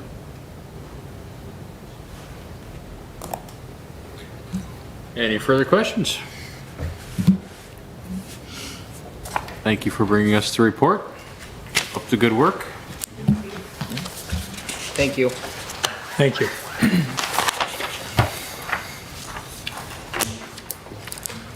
All right, next item is the ambulance service agreement. The staff report, they are seeking a motion from the council to approve the ambulance service agreement. Mitch is here. You want to give us an overview of that agreement? Sure. Good evening, everyone. In your packet was this week is our agreement with the townships and villages that we serve. Just a little background about this agreement. This was a recommendation directly from our study that we had done with Strategic Management and Consulting that recommended, first of all, that we have a contract with our townships, something that didn't exist prior to this. So this is kind of a twofold. And then also that we seek additional revenue to staff, which is going to be the next action item, a full-time employee. So one kind of leads to the next. The ambulance service agreement is signed by all 7 of our municipalities that we serve. Adam and myself, I think we each attended one meeting. Some sent it back immediately. There was some back and forth with a couple of the townships. Ultimately, they all have signed the agreement. The agreement is good for, it's going to be 1 year, and that'll start January 1st, if approved. Any questions? I have a question. Is it for the full town of Nepiescum? Yes, actually, so you'll see that the town of Nepiescum is, they currently contract with Berlin EMS, and they asked us some time ago if we would cover their entire township. Okay. So that is why you'll, actually, is that number correct? Do we have to correct that? It is, okay. All right. Because for the fire district, Oh, yeah, we do 44%. Right, yep, so currently we cover half of their township, and then, but they would like us to take over the entire township, which is gonna be about 9 calls a year, 10 calls a year additional. Yeah, it's just interesting, Yeah, thank you. yeah, something that we can absorb pretty easily. So, and to take a step back too, we've never had agreements with the municipalities we provide this service to. It has always been paid for. The charges for the services, and if nothing else, you know, the agreement kind of solidifies our obligation to them, and is frankly a way better practice than doing it as sort of a handshake that has been done. As Mitch mentioned, all 7 have signed on. And you see that there's a first year charge of $50,000 with a per capita breakdown of around $10.33 per individual for the townships, Very and reasonable, villages. I should add. What's that? Which is incredibly reasonable, should add, compared to That number comparatively. can range. I think Nepiescum reached out to Berlin and it was $31, and they reached out to Oshkosh area and it was like $4, but it just shows you the scale and size of departments. And Oshkosh said, it's $3 some, but we won't do it, so. Yeah. So that was that. On top of, we did, use this, Lud, I think, gave his blessing on the agreement before it went out.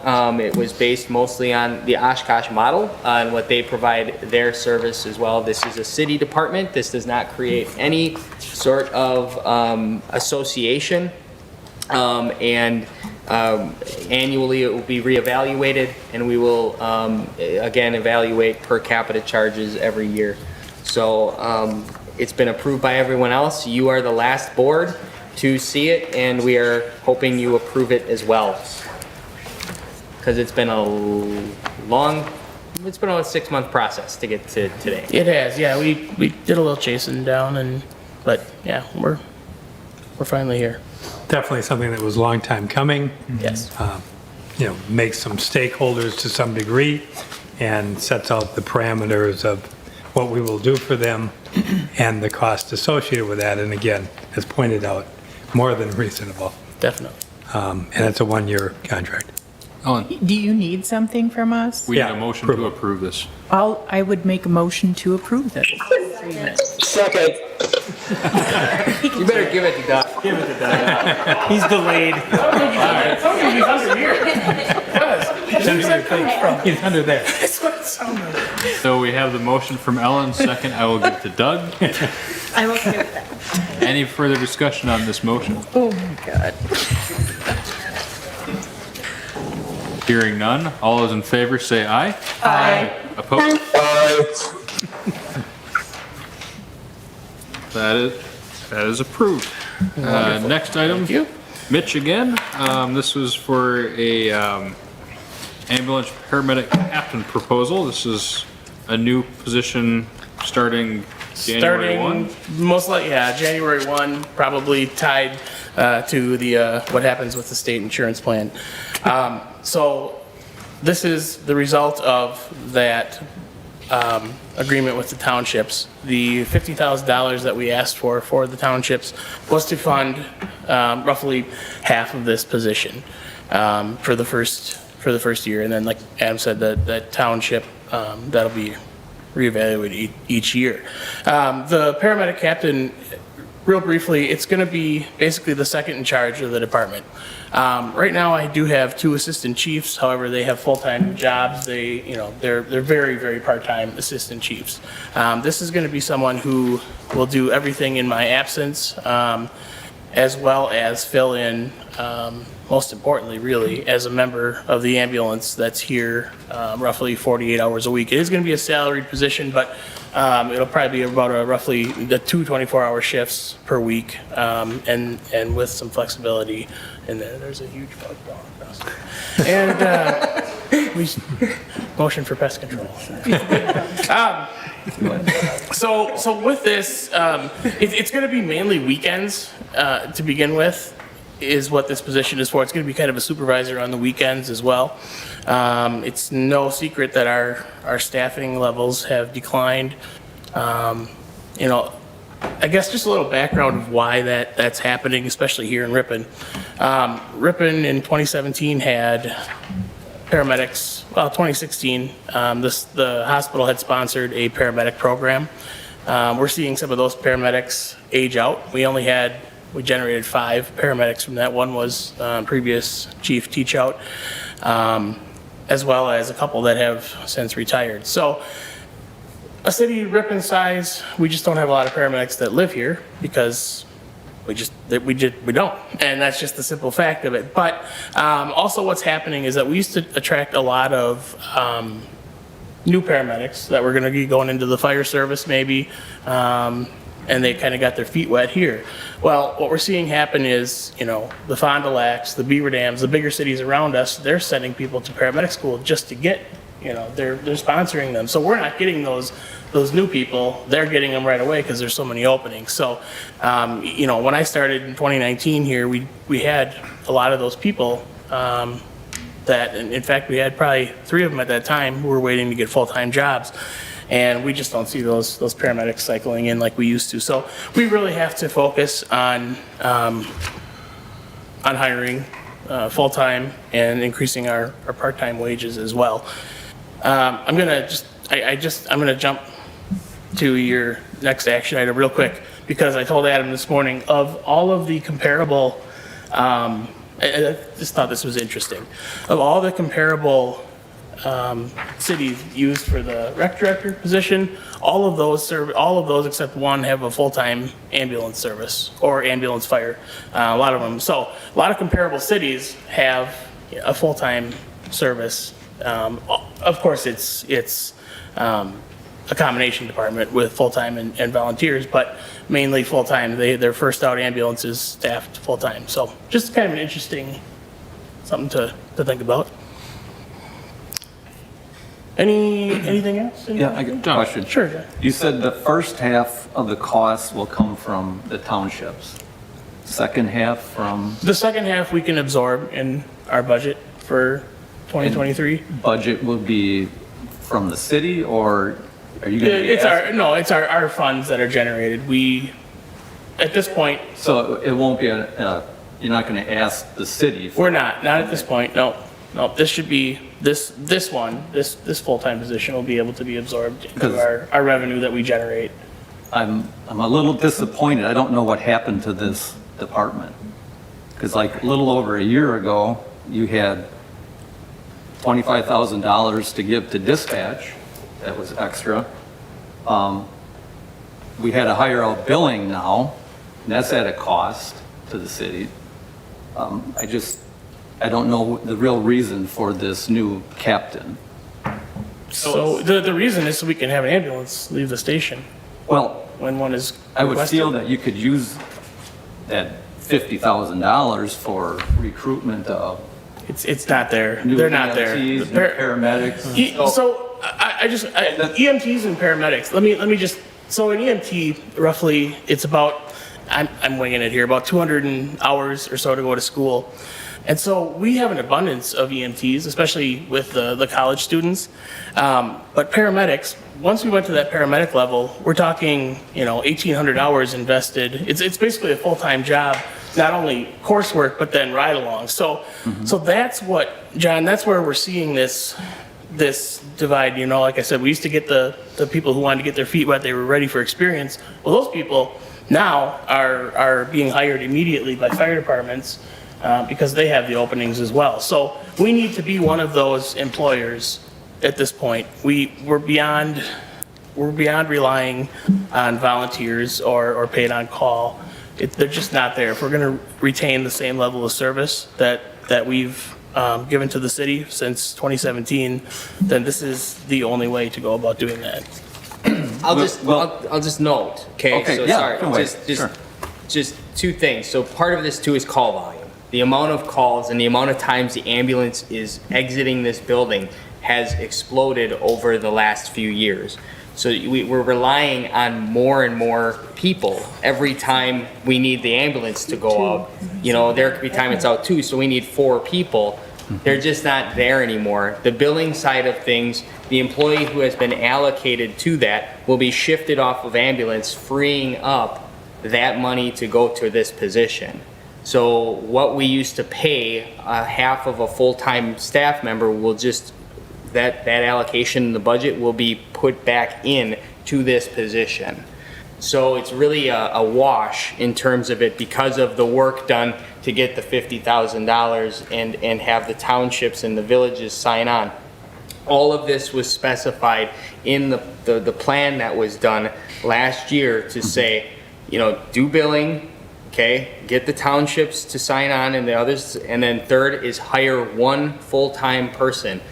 That also included a recommendation to move to a larger full-time service over time, but to prevent you from getting to a point where you have to hire 4 full-time members, we are starting with 1.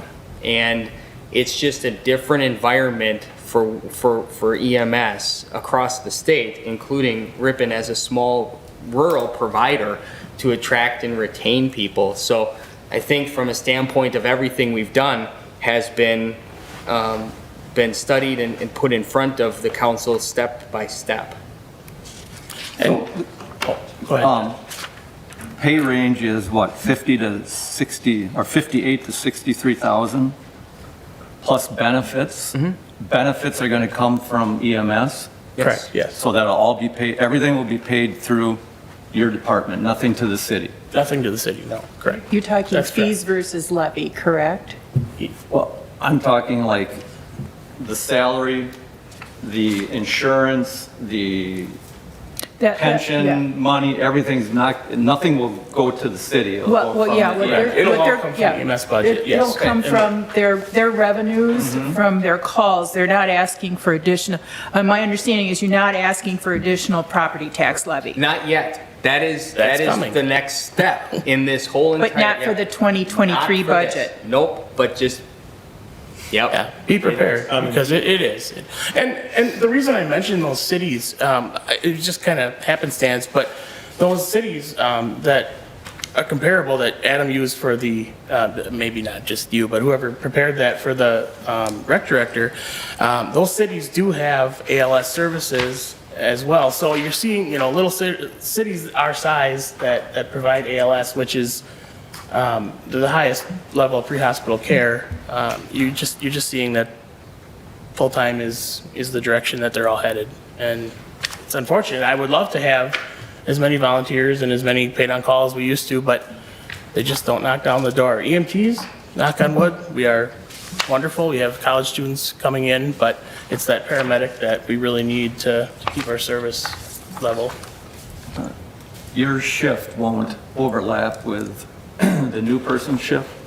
No, I mean, They're going to be separated? Right, yeah, it's gonna be mainly weekends, it's gonna be flexible, but it really, we struggle on the weekends, honestly.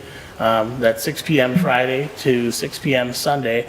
And this will be it'll work I don't have the hours, to be honest, worked out exactly what it'll work, but it will not overlap. They're not going to be here the same time as I am. That wouldn't make any sense for our coverage. Is it going to be 24/7 though? Are the two of you still can't? No. Still not there yet? No, we're not there So yet. it's not like we're doing anything over the top here? Not yet, no, but like we mentioned, it's coming and it's going to come fast. I really predict that. But no, this is gonna be the first step in that direction, having somebody here on the weekends. And again, have that oversight too. And with that paramedic here on the weekends, that'll be one less person that I'm paying a weekend differential to, because that person. So there'll be some savings there. The calls that they'll go on, as opposed to one of our part-time people or our paid-on-call people, so that kind of a wash as far as. And you get a lot of calls Saturday and Sunday, from what I remember of the. We do, yeah. Sheet. Oh yeah. It's during the day. I started to include that, yeah, and we're seeing the weekdays kind of even out, where it's not, you can't really, it used to be during the week where most of the calls, but there's Saturdays, where we do 7-8 calls, so it's not uncommon. I hear you all the time. I live. Yeah, good. I know That's what we want. You guys pull out. Yeah. And with this staff too, we're not doing. The one thing that we're not doing is as many interfacility transfers because we can't take that ambulance out of the city. So our revenue that we were generating by doing, transfers to Madison, Milwaukee when we could, has really slowed down because we need to focus on having an ambulance available to our city and our villages and townships. Wait, so are you saying that this would allow us to do more transfers? Well, it's a step in the right direction, but it really, overall, I would say that it'll probably remain about the same because the weekends we're already running with a skeleton crew, so this will just kind of, it'll alleviate I have a few dedicated people who pick up, well, one is me, but truthfully, on the weekends when there is nobody else, but I do have a couple paramedics that are just phenomenal, and they do cover a lot of weekend time, and they need a break too, or they're not going to do this for much longer, to be honest. They really, they work all week, and then they come and give, 48 hours a weekend time. It's taking its toll, so this is much needed. Ellen? I move we create the position of paramedic captain for the Ripon Guardian Ambulance Service. I'll second. Got a motion by Ellen, second by Paige. Any further discussion? Or any discussion? Thanks for helping to keep our city safe Absolutely. and healthy, I should say. You're welcome. Thank you. Hearing no discussion, all those in favor of approving the ambulance paramedic captain position, say aye. Aye. No.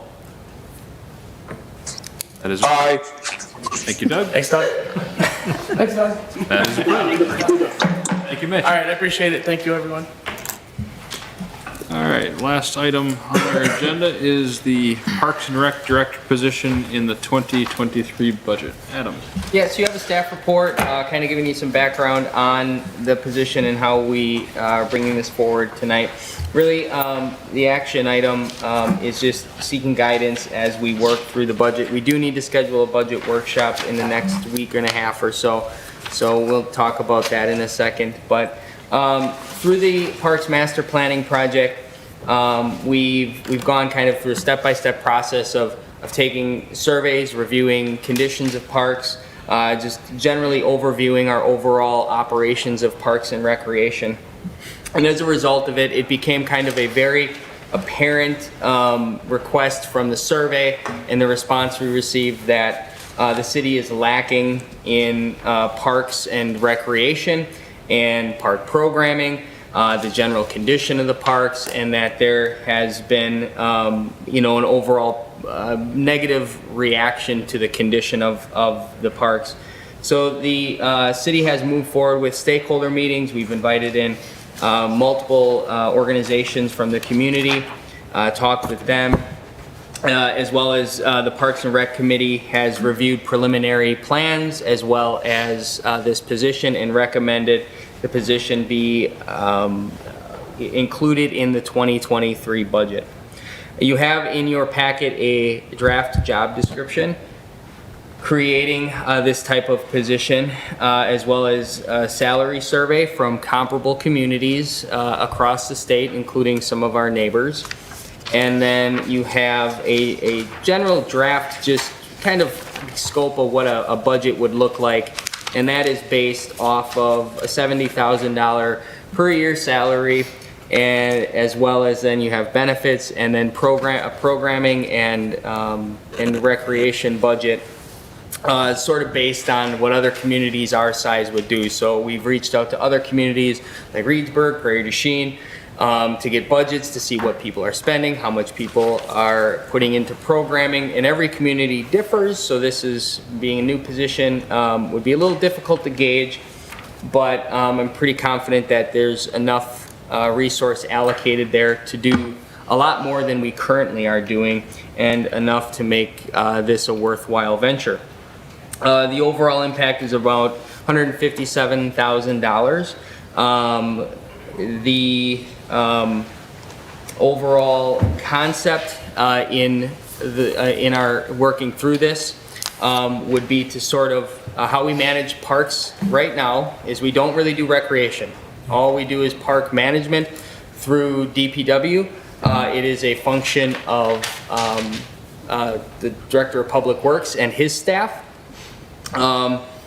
And this sort of would pull that out and put it into kind of that management side of things, whether it be reservations, scheduling, programming, grant writing, project prioritization, advocacy, whatever you kind of see in the job description would be pulled out of that and put into this position. We would also look at the new Senior Activity Center as the home for Parks and Recreation. Taking that space and turning it into not just an active area for seniors, but an active area for our entire community to have a full-time staff member housed up there in an office next to Noreen, as well as providing some general oversight and guidance there. If there was a year to do this, this is the year. From a budget standpoint. Going through the budget with our finance director, other departments, looking at what our expenditure restraint is, how we can afford things.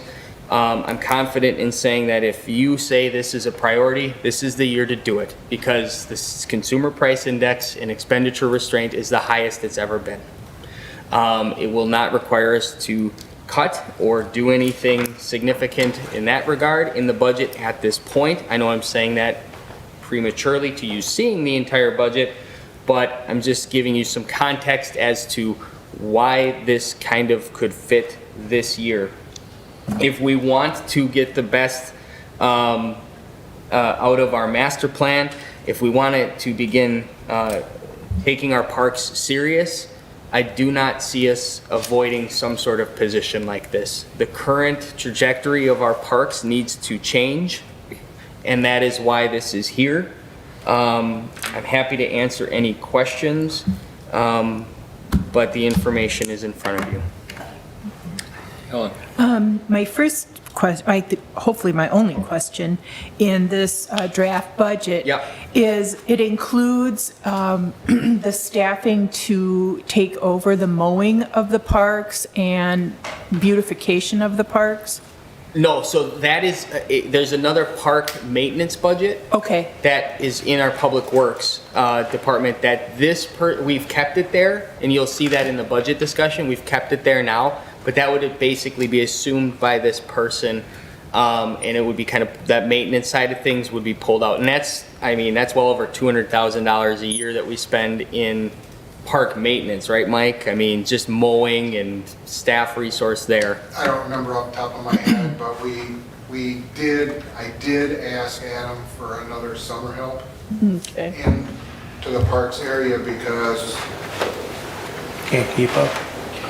Well, and I did ask for another summer help for next summer because basically we have one full-time person, one person on a full-time mower, and then one summer college student or whatever. I asked for one more Okay. so that we can get some of the stuff done that needs to be done in there, and that, I assume, there'd be, I guess I envision this, Adam, is there'd be some type of dotted line in the structure of the flow, of the... That's what I'm getting at, what the structure would be, because if this is a standalone department head, would we then eventually move those folks under this person, or, because this is a standalone, it'd be Yes. his colleague? It'd Yes. be We would, direct line. so they would direct the management and maintenance. They would be the person in the park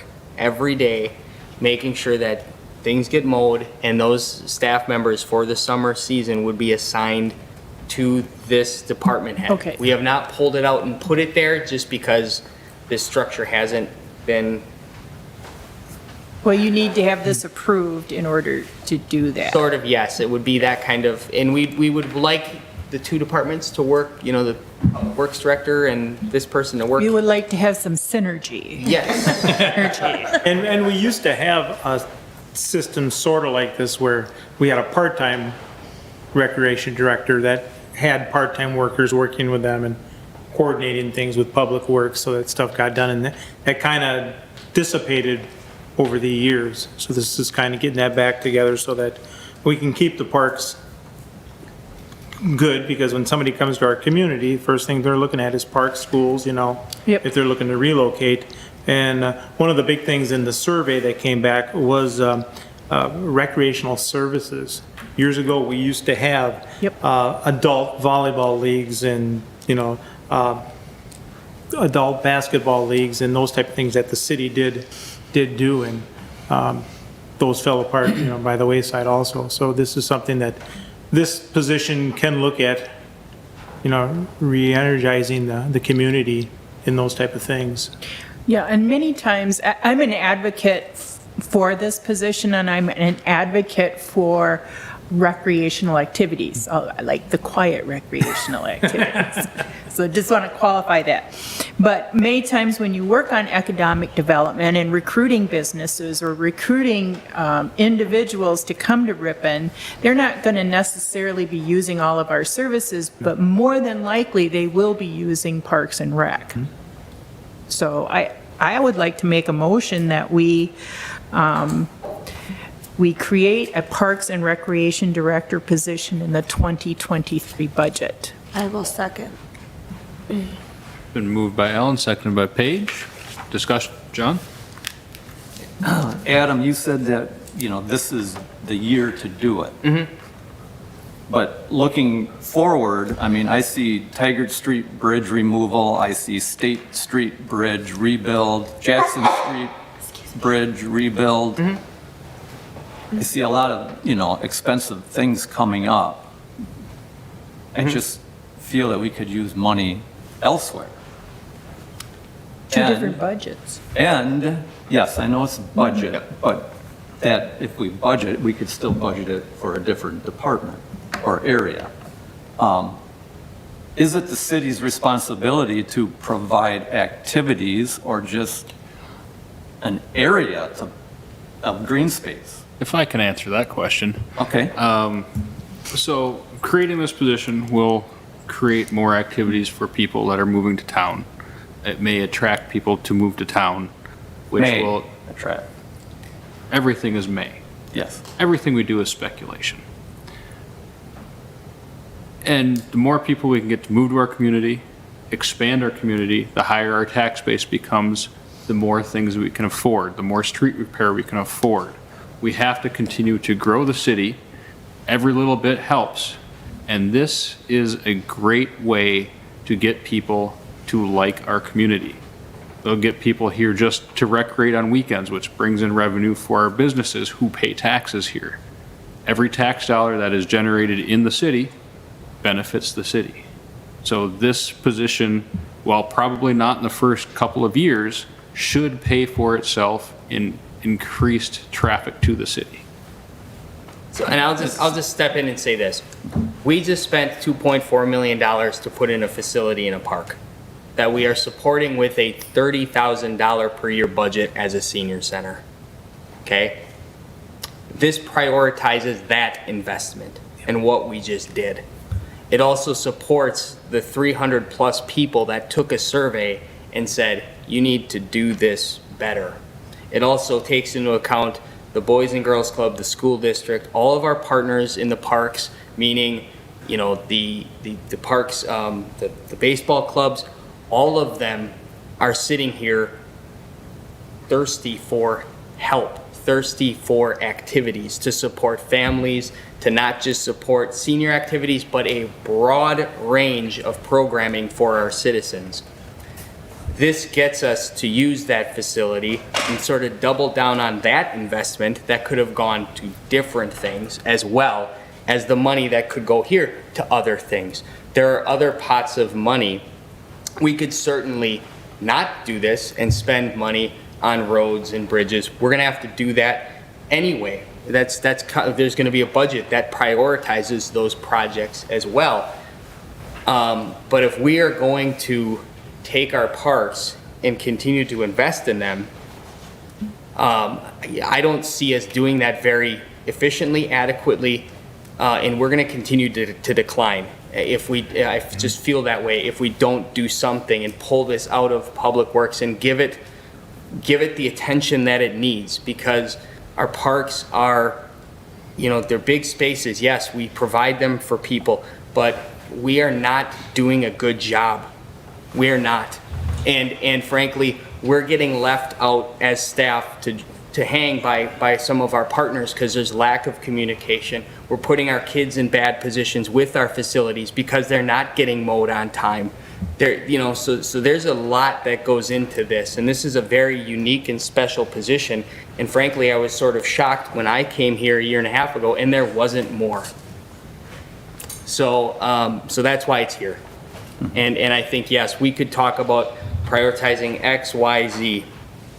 But in terms of the community that we are and the community that I think we can become, this is a very important piece. I still think you're going to struggle with age group 8 to 16, just because everybody's on their phone, they're not active anymore, society has changed. As far as getting a volleyball league or something like that for adults, you can't even get a softball league anymore out at, Meadowlands. So things change. So that's why I'm hesitant on spending this kind of money for a person to coordinate activities like that. I'm all for keeping up with the parks, keeping up with the mowing, coordinating with the Little League, teams and everything. And I think that could be done by one of Mike's men, maybe a boost in their salary because they have more responsibility to coordinate tournaments with, mowing and garbage pickup and things like that with a tournament when it comes up. I don't think we really need to have a full-time person year-round.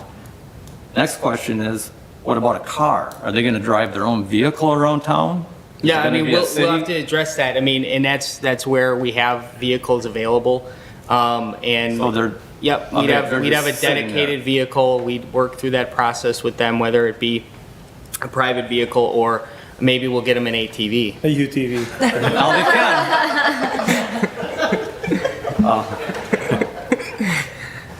One of the things, John, if I can just interject quick, is right now with everything that's going on in the park, there could be something happen on a weekend and something goes wrong in the park. I'll get a call. Mike might get a call. Adam might get a call. This is going to coordinate everything to one central place. Which this person will get the call. Correct. But it's still not going to fix the problem. The problem will still be there. The toilets won't flush. Right. At Murray. But it's coordinating one individual to turn around and take care of this. It's an expensive individual for the service that it's going to be. Do you not think that we should, in my opinion, do you not think we should be giving our citizens something for their tax dollars? This gives them something for their tax dollars besides roads. Roads are important, but having something for our citizens to do is also important. Explain to me what it's going to be. This will provide events at the parks. This will provide Events? well, leagues and tournaments, stuff like that. They already have Activities. boys and girls softball. That stops for people by the time they're, 16 years old? What about the people 16 through Correct, 65? and that's where I struggle This with- fills in that hole. We don't have a pool. We don't have a skateboard park. You can't call that one by the Mill Pond a skateboard park. If we had those services, I think a director would be well needed then. But wouldn't you want a director to organize getting those services?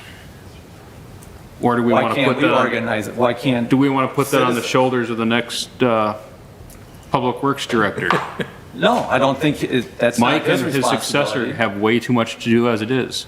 No, that's not. Paige. As someone raising 4 to 6-year-olds who are going to be the 8 to 16-year-olds, having the opportunity to get them into programming is huge. As of right now, I contact, and I'm in the process of doing it again this year, I contact several college student athletes to see if we can privately hire athletes to put on little camps for our kids, because there's nothing for these kids to do. You can join Girl Scouts, and in the summer you can do the rec league soccer. That's it. You know, you have your softball. There's not enough opportunities. And as someone who we're an active family, my kids see their parents being active, and that gets them engaged. Because you have a generation right now that's on their phones does not mean that that is how it's going to continue to be. And I think this gives a tremendous opportunity. That is the one thing that makes living in Ripon with a young family a challenge, because there aren't the resources to create an active, healthy, community-minded lifestyle that this would be providing.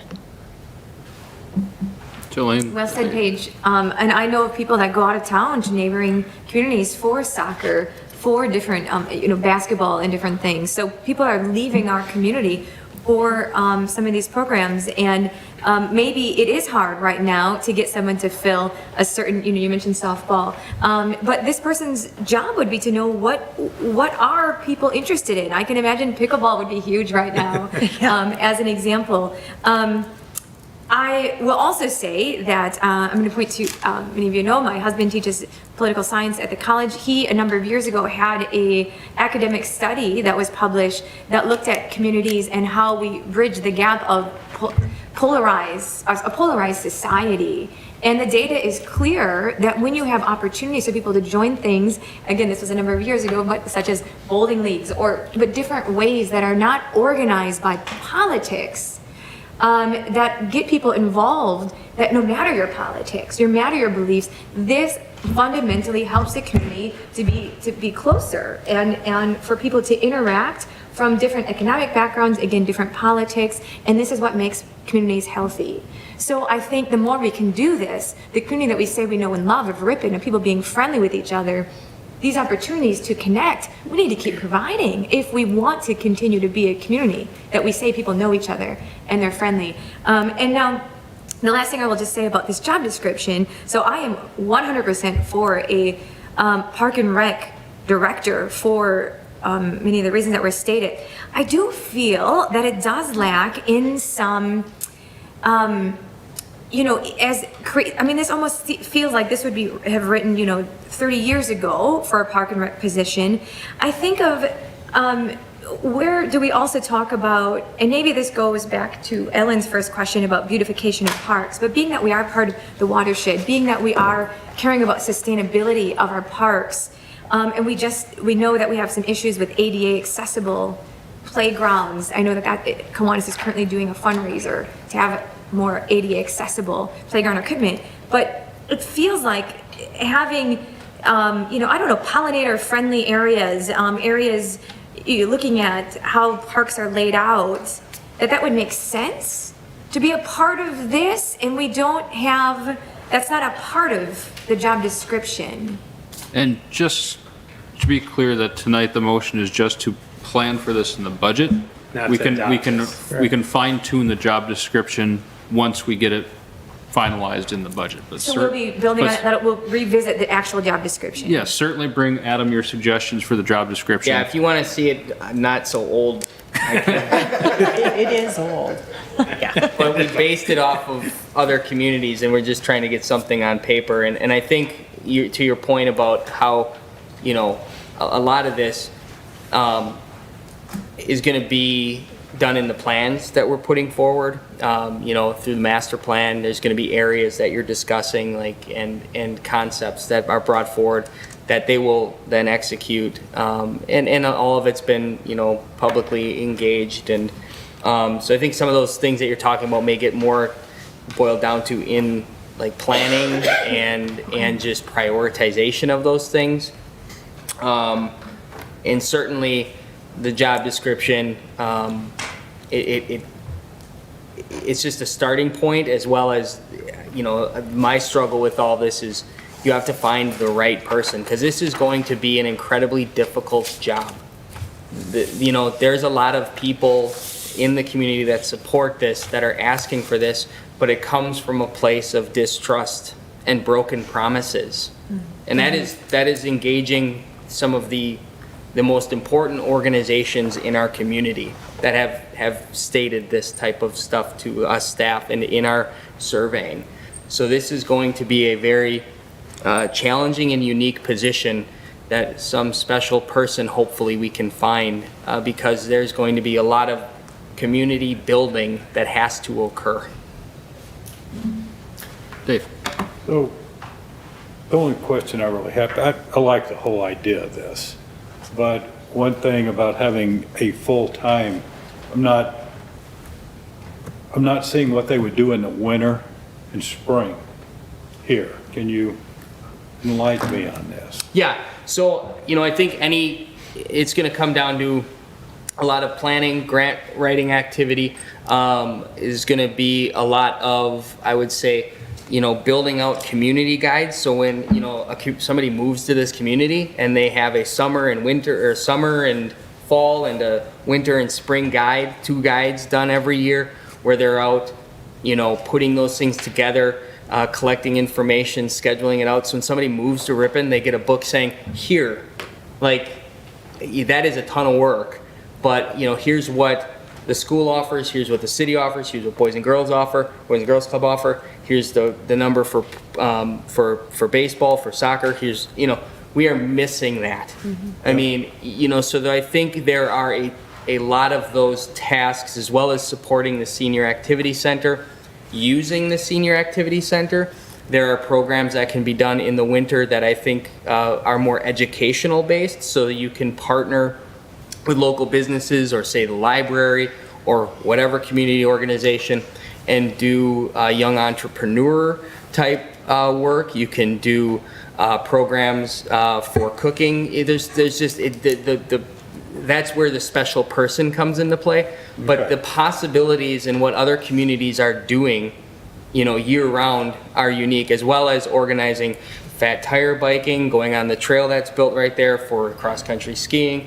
You know, we have to engage the community all years around, but I think that will be their job to prioritize all of that. But I think there's certainly enough administrative work as well, and research, and just staying on top of those things that Jolene mentioned that can be done throughout the year. Right, thanks. And you're working 6 months in advance, basically, with this position. It's not just a here and now. It's we've got to plan ahead for this and that, and these activities, work with this group because they want to do that. So it's Yeah, just scheduling. I think, Mike, you guys open up schedules the first of the year for the parks, and people start trying to line up, and it's generally done okay, but we miss sometimes. I mean, this person, you know, I think the grant writing thing is a big thing too in this. We need to have stuff in the bucket and ready to go when something becomes available. If we don't have that, we lose out to some other community. It's no different than the roads. If we don't have stuff ready to go to be able to, when a program comes about, we're gonna lose out, and that's what we've lost out on years. So the other piece that, you know, I would envision is we need electronic program for this, to program these fields and things like that. Even with some of the pavilions. A lot of that, we could bring on a program and have stuff like that programmed. Somebody's got to do that. So I think to take the parks to the next level, you got to have somebody in that position. I mean, I feel bad, I took it as far as I could, but it's just a maintenance point at this point. To get to that next level of getting funding and all of that, you got to have somebody to be able to handle that.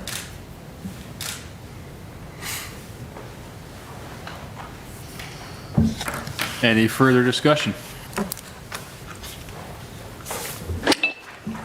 You know I'm against it, but please prove me wrong. Okay? We're gonna hire the right person, I hope. I know this is gonna pass, so. You've got to pass a budget yet. So, I mean, this will frankly give us the guidance for the budget that is helpful because we've, you know, it's obviously a lot of a spend. And I'll just say that from being the old timer in the room, it was a shock to me because I worked in the recreation department from the community I came from, that Ripon had part-time, and Joel Brockman and also we worked at things, we did some things, we coordinated with the school, but it was just a complete shock to me that the Ripon community did not invest in recreation and youth. And, you know, they were just pickleball and yoga. And I mean, we can go on and on and on. We could all brainstorm to we're blue in the face of things that can get the community engaged. So, you know, it's just the timing comment. I don't have a vote, so I sat in the seat and now we'll continue to sit in the seat, but it kind of just seemed to fit with what everybody is saying. It's a time. It's a time. Well, it does work. I mean, you know, John, you're talking about, you know, people want to sit around and do nothing, but there's nothing else to do. I mean, it's really what it is. You know, well, you can always take a walk. I grew up in a larger city. Yeah. And I played ball and stuff into my 30s, which is why I'm limping around today, but that's another story. But, you know, it was good for you. I mean, we had all kinds of adult leagues there with a bigger city, and we could have that here. And we used to. Do we, Yeah. Lud, do we still have a I won't be playing by adult that. basketball? No, that fell apart too. Yep. There's a city rec league that was coordinated through Mike Wrench, Joel Brockman to some degree. The school partnership needs to be revitalized because that's a facility that's open and available. And certainly we got the Wilmore Center and then if we get a Boys and Girls Club, all those things are just opportunities. And even the senior center could be used for yoga or aerobics or, you know, just so many doors could open to the community, which are not here, John. And I get your point. It's been tight, and I listened to the councils in the past say, where do we find the money? And, you know, we've had some struggles. We have had some struggles finding dollars. So time has come to see if we can. And I will just add that our community partners, vast majority, if not all of them, are in favor of this and welcome the addition to what they do with their programs. Partners, excuse me, partners meaning like Boys and Girls Club? School district, School Boys and Girls district. Club, college, medical center. Sounds like me. Any further discussion? On cue, cuffs. Hearing none. All those in favor of adding the Parks and Rec Director position into the 2023 budget, say aye. Aye. Aye. Opposed? No. That is approved. All right, project updates and staff reports. Mike, anything Public Works? EMS? Police? Water? Adam? We do need to schedule a budget workshop, so in the next probably 10 days. So I can get a poll out if that works best for you. I have a question. Yes. Is this like an all-day thing, or is it like a couple hours? Couple or- hours, we could start it earlier, depending on council availability. We would just generally go over general funds, special revenue funds, just kind of give you an overview of what's been done in the budget. We're getting, so Amanda's been working hard on it, trying to kind of reformat some things, so it's been a little behind. We have better numbers from a health insurance perspective with the state health plan. There's a very good possibility that we are able to get in based on some of the numbers that we have. So we're hopeful there. We have a meeting with staff tomorrow because open enrollment for the state health plan will start on Wednesday. So I think there's a really good chance we get to the number needed. So we have those numbers in the budget. We have everything pretty much ready to go. We just need to get it in front of you all. And so if you want me to send out an email or try to figure out a time, we just need to do that. So we're just getting there. Is it something where attending via Zoom would be an option? We could. I mean, Okay. it just, I would distribute the budget out ahead of the meeting. You could Yeah. review everything. And then similar to last year, I will have a presentation discussing high points. We'd go into the budget and sort of look at things and ideas and then get feedback and then go from there. Because I'm on my own this week, so. It would probably be in the next week, so Okay. before Wednesday of Thursday of next week Okay. would be like we're like other Okay. than water and wastewater, we're pretty much set with the budget as of today. Can't afford it. We can't afford it. So Next Wednesday is Historic Preservation Meeting. Okay. So maybe Thursday? Well, just a thought. just we can schedule it earlier, we can schedule it later. I know there's a couple meetings coming up, but we got to get something on the calendar or I'm going to freak out. So I'll reach out to everybody. And then Mike did, I think, we met last week, obviously, for the truck. We did get it, word back that it's all ours, not the expensive one, the cheaper one. So Mike is working through that. It's no. So I just wanted to follow up with that. So I will get either this, it'll probably be next week, so 10, 3, 4, 5, or 6 for a budget workshop. 10, you 10. talking about times? Huh? What? Oh, the dates. 10, 3, 10, 4, 10, 5, or 10, 6. Okay. Looking One at of those. evening, what? Whatever works for you all. We can start at, I can have dinner here for you all if you want to do it at 5. I just want to we just need to get this in front of you. Okay. The 4th, as you know, is REFP. The first is. 4th is The a fourth. Tuesday. 4th, It's a, REFP. yeah. And we'll be doing our budget at that time. 4th won't work. The Right, I got 5th another has meeting on the 4th. historic preservation.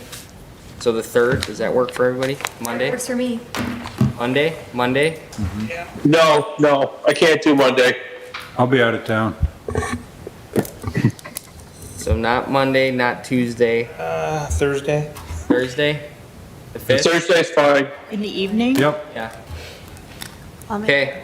Yeah. Okay, we'll roll with the 5th. At 5? You gonna Or send out later. an email?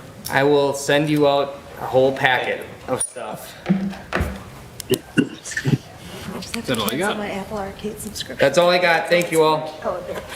All right, so I just want to make mention of one thing this evening. I attended a ribbon cutting today at the Ripon Community Hospital. It's for a new department, a mental health day stabilization services area. This is going to be a program that will assist individuals in resolving their crises and make appropriate community connections for ongoing service. It's day service up to 23 hours. It's the first of its kind in the state. First was kind in the state, and in fact, Governor Evers came down to do the ribbon cutting Which for is us why today. I wasn't there, because too many elected people running for office. And they are currently staffing, or searching for staff. Hiring for Yep, staff. searching for staff, with a goal of opening by the end of the calendar year. So, And keep an eye out can for I that. also add, Chief has been advocating for something like this for a long time, but it will help with a lot of different comorbidities, because as Mitch and the chief both know, many times when you're having a mental health crisis, there's substance abuse involved, and so there are a lot of things going on, and we are so fortunate to have this. As someone whose life has literally been saved from services because of services like this is really amazing. So. Very exciting. Awesome. Beautiful. And that's all I have. Is anything from council? Billing. I want to mention that this Wednesday, our very own city administrator, Adam Sontag, will be part of a program held at Ripon College called Local Politics, Local Political Challenges and Opportunities. It'll be at East Hall at 6:30 p.m. at Ripon College. We also have our county board president as well as the mayor of Oshkosh. So I assume that if there's more than, Get a out and couple of support us, Adam. that you'll be noticing it, that, we could be there, but I should probably notice it if there's gonna be more than 3 of you there, so I don't. I'm not going, don't worry. Thank you. Once a week is enough. Yes. Yes, take the high road. I'll take on 50. Thank you. Check with my dog and see if I'm available. Anything else from the council? I'll motion to adjourn. I'll second. Moved by Paige, seconded by Ellen. All those in favor of adjournment, say aye. Aye. Aye. Opposed? You're late, Doug. We are adjourned at 9:33. Thank you, everyone, for a long meeting. Thank you.